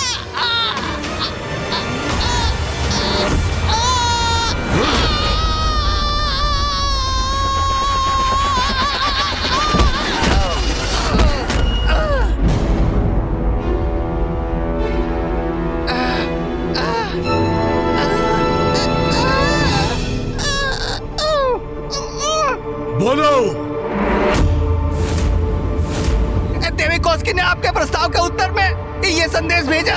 जाओ और जाकर अपने स्वामी को मेरा संदेश दो कि मैं विवाह उसी योद्धा से करूंगी जो मुझे युद्ध में पराजित करने में सक्षम होगा। यदि तुम्हारे स्वामी में इतना सामर्थ्य है तो यहाँ आकर मुझे पराजित करें और अपनी मुझसे विवाह करने की इच्छा को पूर्ण करें।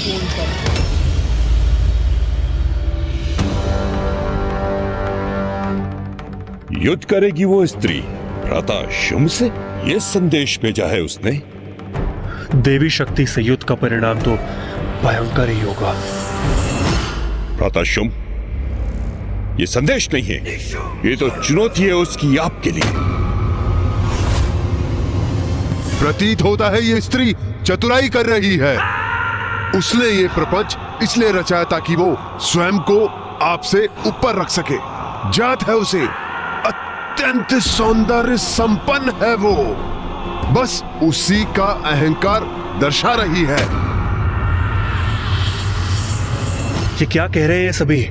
क्या इन्हें अभी भी यह आभास नहीं हुआ कि असुर महानायक शुंभ का वहां जाना स्वयं अपने विनाश को आमंत्रित करने के समान है? मुंड से सर्वथा मैं सहमत हूं।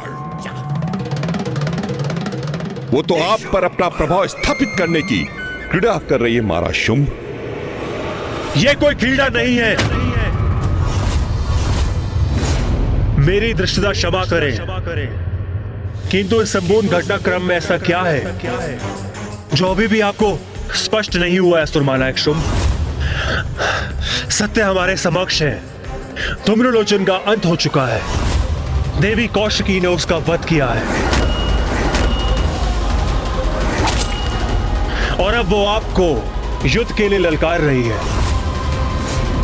और आप अभी भी नहीं समझ पा रहे हैं कि वो कोई साधारण स्त्री नहीं है, अपितु पराअंबा है।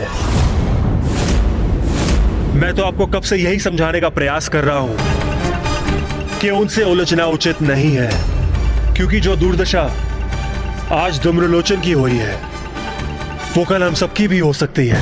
और मैं तुम्हें कितनी बार समझा चुका हूं रक्तबीज कि मैं असुर महानायक शुंभ किसी स्त्री के समक्ष नहीं झुकूंगा। किसी अबला नारी का शरणागत कभी नहीं बनूंगा मैं, कभी नहीं, कदापि नहीं। रक्तबीज, तुम जैसे सहयोगी तो कदाचित शत्रु से भी अधिक घातक हैं, क्योंकि युद्ध के पूर्व ही तुम पराजय की घोषणा कर रहे हो। तुम्हें लज्जा नहीं आती? इतने बड़े शक्तिशाली असुर होकर भी भीरुता का प्रदर्शन कर रहे हो तुम। उस देवी से तो तुम्हें युद्ध के लिए तत्पर होना चाहिए रक्तबीज, भागने या छुपने या समर्पण करने के लिए नहीं। यदि यह स्त्री क्रीड़ा की इच्छुक है तो मैं इसके साथ क्रीड़ा अवश्य करूंगा, परंतु ये क्रीड़ा उसके नहीं मेरे अनुसार होगी। अपने अपार सौंदर्य पर उसे बहुत गर्व है ना, उसी के बल पर मुझे अपने घुटनों पर झुकाना चाहती है ना, और चाहती है कि मैं स्वयं उसके पास जाऊं और उसे विवाह के लिए मनाऊं।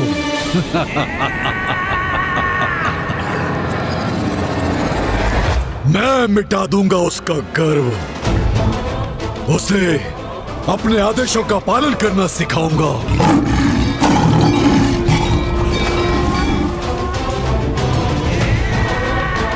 असुर महानायक शुंभ की पत्नी बनना है तो उसे मेरे शीश पर नहीं, मेरे चरणों में वास करना होगा।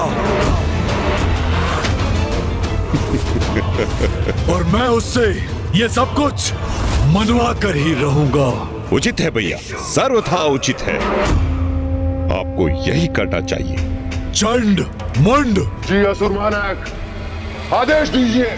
बहुत हुआ प्रस्ताव भेजने का प्रपंच।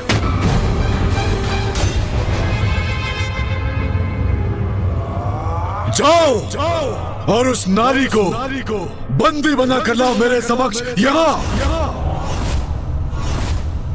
और उसे स्वीकार हो या अस्वीकार, मैं उसे बलपूर्वक विवाह करके ही रहूंगा।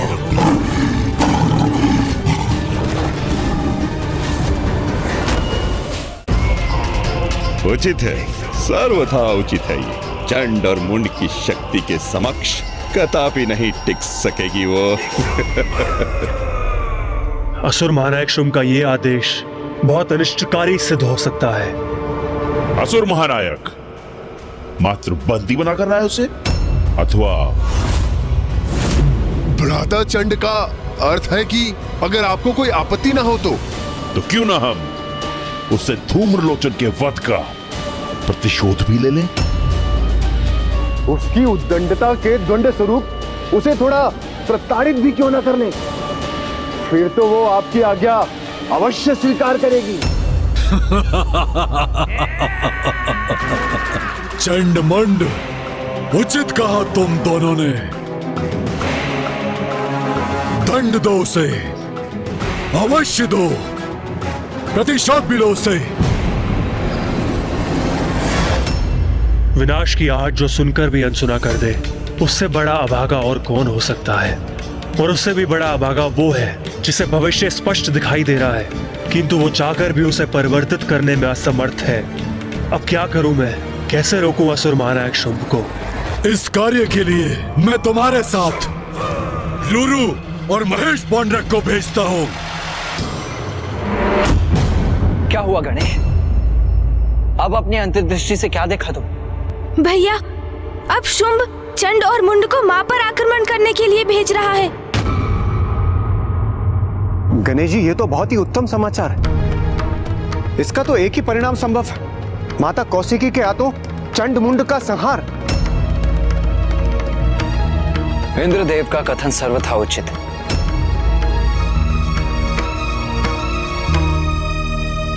किंतु तुम क्यों चिंतित प्रतीत हो रहे हो गणेश? चंड और मुंड की शक्तियों से तो हम भली भांति परिचित हैं भैया, किंतु शुंभ ने अन्य दो असुरों का भी आवाहन किया है, रुरु और महेश पौंडरक।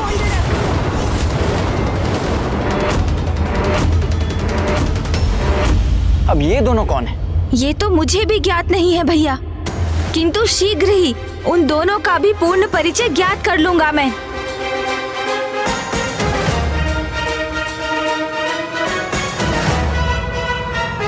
रुरु और महेश पौंडरक और महेश पौंडरक और महेश पौंडरक और महेश पौंडरक और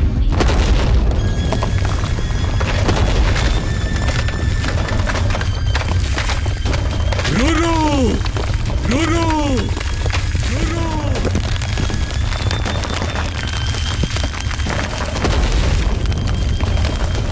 असुर महानायक शुंभ पुकार रहे हैं मुझे।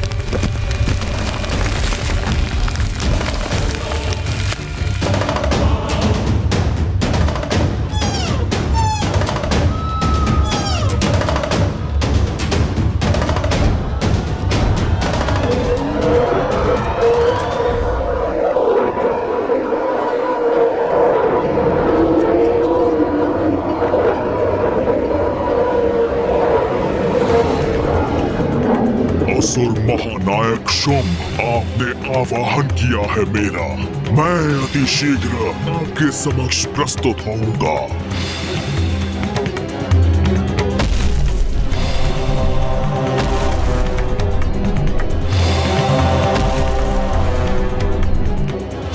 महेश पौंड्रक! महेश पौंड्रक!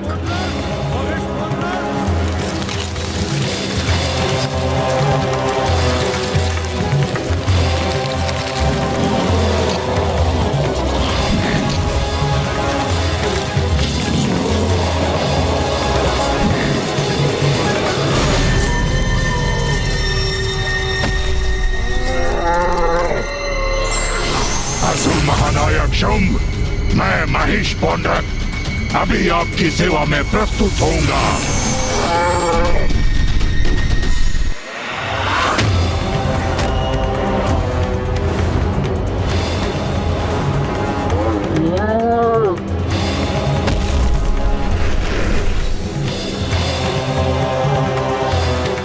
महेश पौंड्रक,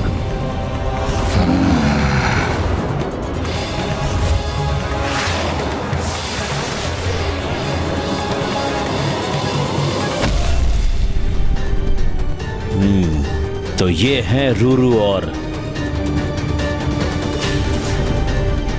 असुर महानायक शुंभ, आपने अवश्य किसी विशेष प्रयोजन से हमें यहाँ बुलाया है। कहिए, क्या आदेश है हमारे लिए? एक घमंडी नारी के मान को कुचलना है। मात्र एक नारी से युद्ध हेतु आपने हम दोनों का आवाहन किया। धूम्रलोचन जैसे शक्तिशाली असुर का वध करने वाली नारी असाधारण नहीं हो सकती, कदापि नहीं।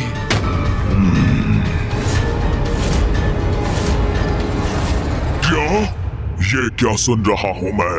उसने असुर सेनापति धूम्रलोचन का वध कर दिया। तब तो अवश्य वो कोई दैवी शक्ति है। हमें उससे युद्ध नहीं करना चाहिए। यही तो मैं भी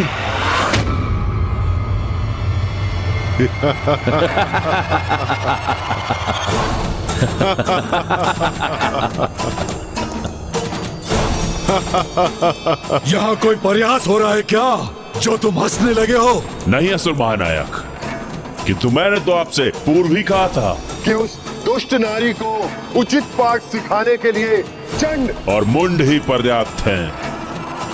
ये असुर आपके सामने हमें सुझाव देने का ये दुस्साहस कर रहे हैं कि हमें उस नारी से युद्ध करने के विचार का परित्याग कर देना चाहिए।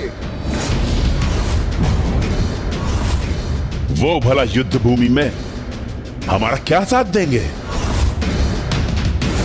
कदाचित वहां पहुंचकर अस्त्र शस्त्र त्याग देंगे और वहीं उस देवी की आरती करने लगेंगे। तो कितना अपमान होगा हमारा। ओह, समझ गया। चंड और मुंड अपने शब्दों से इन दोनों को युद्ध के लिए प्रेरित कर रहे हैं। सेनापति चंड और मुंड, आपके कथन से तो ऐसा प्रतीत हो रहा है जैसे इस नारी को बंदी बनाने के लिए आपके पास कोई अति उत्तम रणनीति है। हमें भी तो सुनाइए, तनिक हम भी तो सुने। रणनीति? कैसी रणनीति? हम रणनीति बनाने में समय व्यर्थ नहीं करते। वो भी एक तुच्छ नारी के लिए? हाँ, यदि आप सुनना ही चाहते हैं तो सुनिए।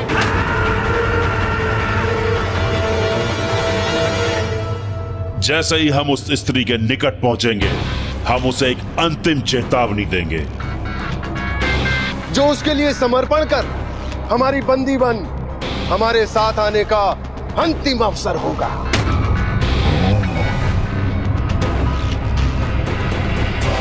बस उसके लिए ये अंतिम अवसर होगा। उसके बाद हम नहीं, हमारे बाण बात करेंगे। क्योंकि मुंड और मैं उस पर बाणों की ऐसी बौछार करेंगे कि वो उनसे आहत होकर लहूलुहान हो जाएगी। वो चीत्कार करेगी, हमारे बाणों के बंधन से मुक्त होने के लिए समस्त प्रयास करेगी।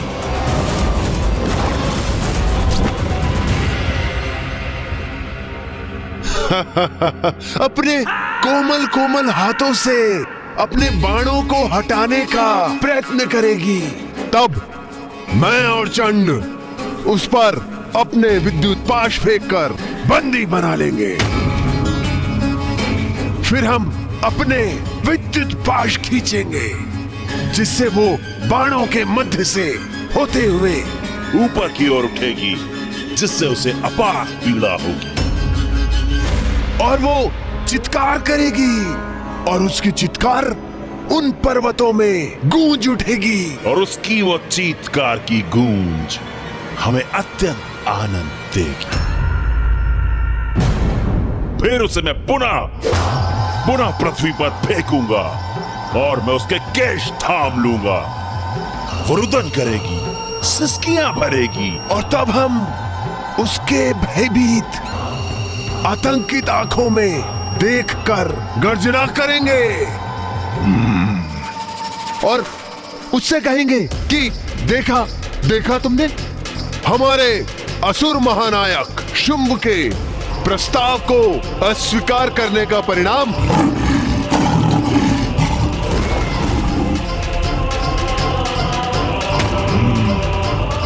तब वो हमारे आगे हाथ जोड़कर असहाय अवस्था में आकर रुदन करेगी। फिर उसे भारी बेड़ियों में बांध देंगे हम और वो हाथ जोड़े भारी बेड़ियों में बंधी अपने पैरों पर हमारे साथ चलकर यहां तक आएगी और उसे इस प्रकार अपमानित करते हुए, उसके अहंकार को खंडित करते हुए हम उसे इस राज्यसभा में लेकर आएंगे और असुर महानायक शुंभ के चरणों के आगे डाल देंगे। वो फिर रुदन करते करते अपने दया की भिक्षा मांगेगी। अब महाराज असुर महानायक शुंभ के चरणों में गिर के बड़ा आनंद आएगा मुझे जब वो सुंदरी मेरे चरणों में गिरेगी। मुझसे बहुत बड़ी भूल हो गई असुर महानायक शुंभ, बहुत बड़ी भूल हो गई। ज्ञात नहीं मैंने इतने महावीर, महाशक्तिशाली, महायोद्धा का तिरस्कार क्या सोचकर किया। उचित है स्वामी, यह दंड मेरे लिए सर्वतः उचित है। मैं ऐसे ही दंड के योग्य हूँ। मैं अति प्रसन्न हुआ ये वर्णन सुनकर। अब शीघ्र ही इसे पूर्ण करो अपनी योजना से। उसी प्रकार उसे मेरे समक्ष आने पर विवश कर दो।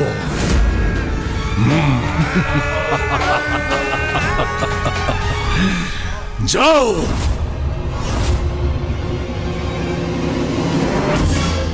सुना तुम दोनों ने, सुना। मैं चंडमुंड की तरह सभी असुरों में एक आत्मविश्वास चाहता हूं। यदि तुम भीरू हो, अक्षम हो, तो स्वीकार करो कि तुम असुर महानायक के विश्वास के योग्य नहीं। अन्यथा मेरे आदेश का पालन करो। जाओ, उस नारी को बंदी बनाकर मेरे समक्ष यहाँ प्रस्तुत करो। जाओ। राक्षस संस्कृति से बंधे हम असुर योद्धा हैं। असुर महानायक के आदेश का पालन कर उनके और असुरों के प्रति अपने दायित्वों का निर्वाह हमारा परम कर्तव्य है। असुर महानायक शुंभ, आपकी सेवा ही मेरे जीवन का एकमात्र उद्देश्य है। यदि आप चाहते हैं कि मैं उस देवी के साथ युद्ध करूं, तो फिर उचित है, युद्ध होगा।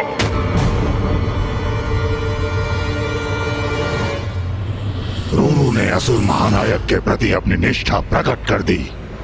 मैं ही पीछे रह गया। नहीं, मैं भी भीरू नहीं, यह भी प्रमाणित कर दूंगा। असुर महानायक, मुझे मेरा अधूरा कथन पूर्ण करने दीजिए।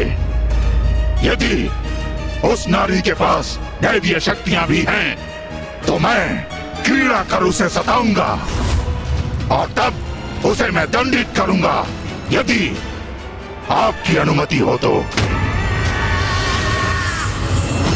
अर्थात हमारे विचारों और उद्देश्य दोनों में समानता है। हाँ, तो फिर शुभ कार्य में विलंब क्यों? चलिए।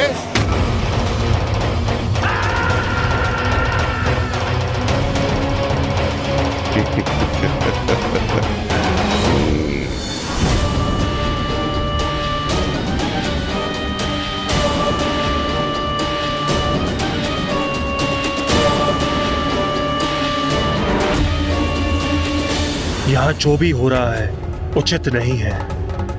इसका दुष्परिणाम निकट भविष्य में हम असुरों को अवश्य भुगतना होगा।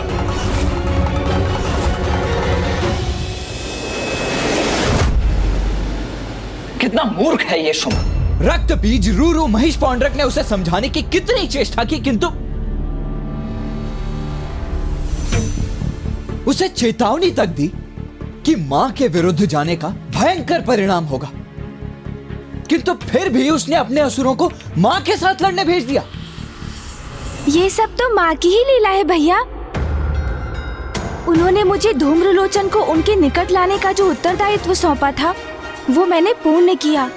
अब शेष इसी प्रकार से धूम्रलोचन के वध के पश्चात चंडमुंड का भी भयंकर परिणाम होने वाला है।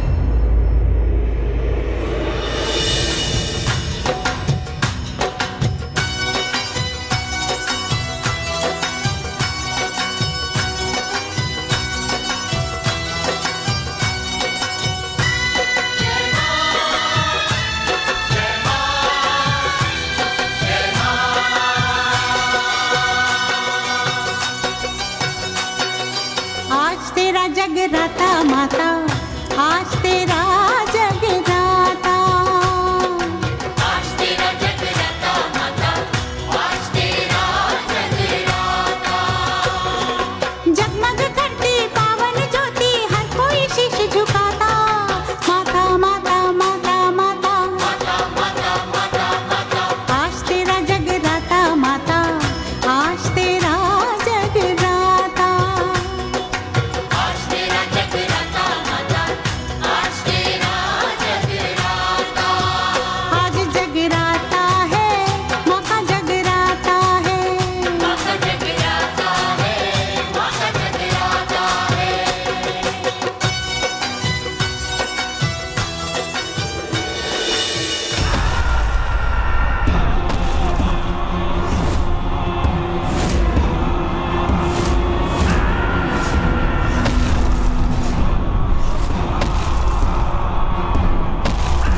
अब ये कैसे दूध भेजे हैं शुंभ ने?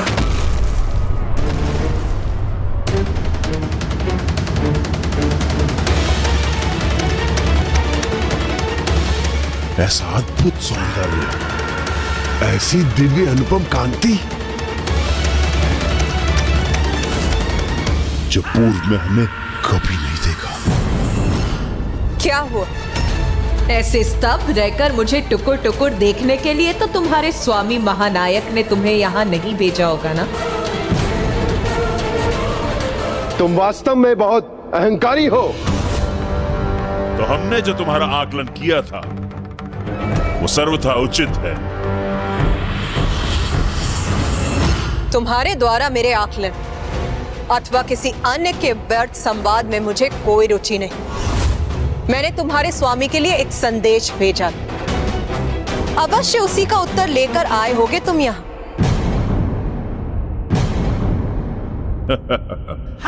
तुम्हें क्या वास्तविक में ऐसा लगा कि तुम्हारी इस तुच्छ सी चुनौती का उत्तर देंगे असुर महानायक? हाँ, सुनो, अब अपना ये स्वांग त्याग कर चलो हमारे साथ।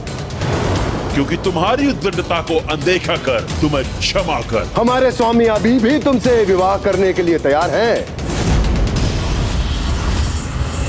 तुम्हारे इस कथन में तो कुछ भी नवीन नहीं। ये तो उस असुर ने भी कहा था जो तुमसे पूर्व यहाँ आया था। उसका क्या परिणाम हुआ ये तो तुम्हें ज्ञात ही होगा। कदाचित इसीलिए इतनी विशाल सेना लेकर तुम इतनी सी बात कहने यहाँ आए। इस अभिमानी नारी को हमारी सेना के सामर्थ्य का आभास नहीं है। ये तो हमारी बातों को वायु में उड़ा रही है।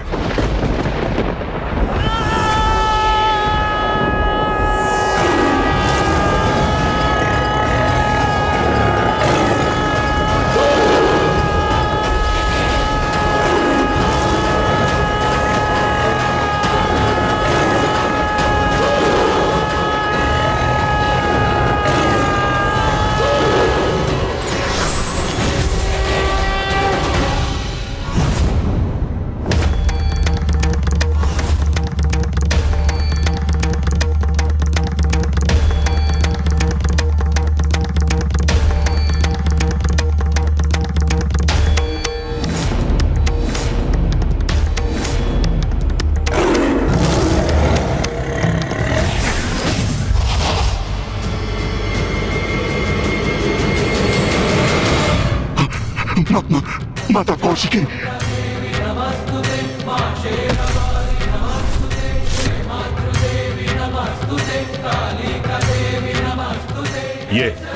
ये क्या कर रहे हो तुम दोनों? महेश पौंड्र, ये ऐसे हाथ जोड़कर इस नारी के समक्ष क्यों बैठे हो?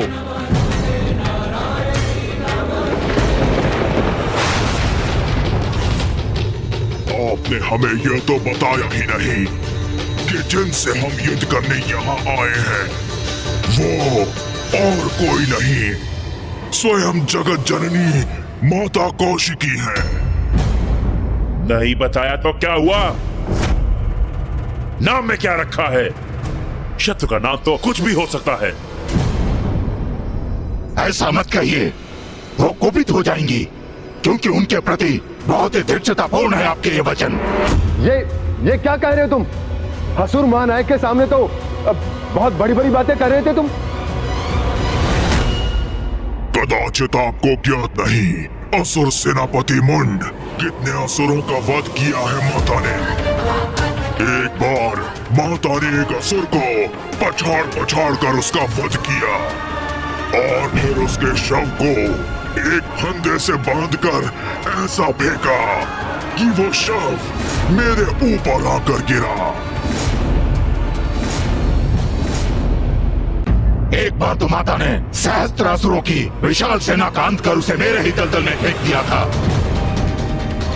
आज भी उनके शव वहां से उभरते हैं, जिसे चील काग अपना भोजन बनाते हैं।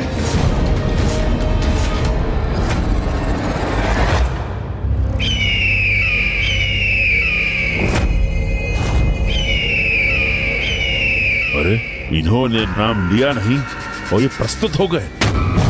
ऐसी सुंदरी इतनी भयंकर कैसे हो सकती है? किंतु आकाश में इन गिद्धों और चीलों के अवतरित होने का और क्या अर्थ समझूं मैं? ये तो अत्यंत शक्तिशाली प्रतीत होती है। तभी तो रुरु और महेश पौंड्रक भयभीत दिखाई दे रहे हैं। कदाचित लौटना चाहिए हमें यहाँ से, तभी हम सुरक्षित रहेंगे।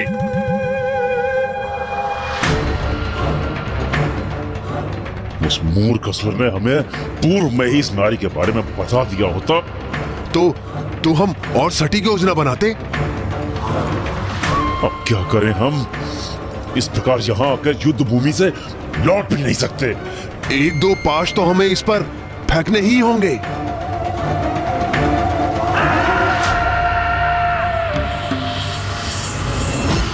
इसके महिमा मंडल से हम भयभीत नहीं होंगे। जो भी है ये है तो एक नारी ही ना। और हम बलशाली असुर सेनापति चंड और मुंड। हाँ, इसीलिए निशंक होकर अपनी योजना को क्रियान्वित करेंगे। हम सबसे पहले अपने बाणों का वार करेंगे। हम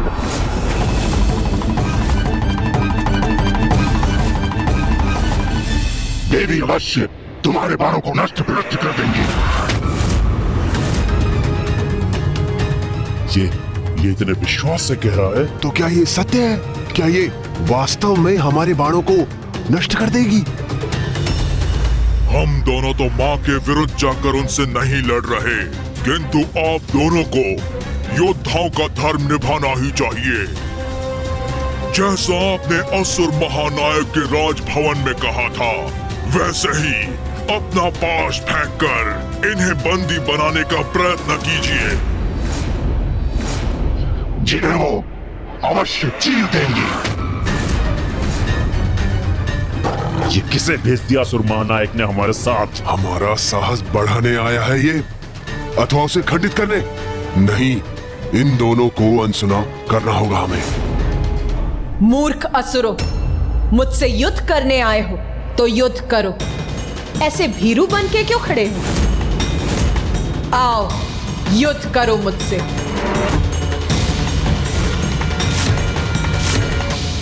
शक्तिशाली हैं हम, वरदानी शक्तियां प्राप्त हैं हमें। और ये मात्र एक नारी, इसे तो हम अपने वश में कर सकते हैं। इसने उन असुरों को पराजित किया होगा जो बल में हमसे कम होंगे। हाँ, हम तो अति बलशाली असुर चंड और मुंड हैं। असुर सैनिकों, यही है वो अहंकारी नारी जिसने हमारे असुर सेनापति धूम्रलोचन का वध किया था। यही है वो नारी जो बार बार हमारे असुर महानायक का अपमान करती है। जाओ सैनिकों, जाकर अपनी शक्ति का परिचय दो, उचित पाठ पढ़ाओ और खींच के लाओ इसे हमारे कदमों में।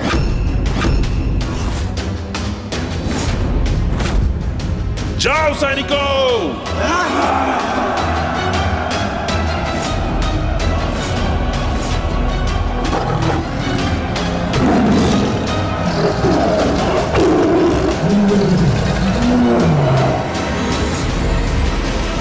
अब चंड और मुंड ने अपनी समस्त सेनाओं को मां पर आक्रमण करने के लिए भेज दिया है। कितने भीरू हैं ये दोनों! मां से स्वयं युद्ध करने के स्थान पर अपने सैनिकों को मृत्यु के मुख में प्रविष्ट कर दिया उन्होंने। मैं यहां खड़े रहकर ये सब होते हुए नहीं देख सकता। मैं अभी जाकर उस असुर सेना का विनाश कर दूंगा।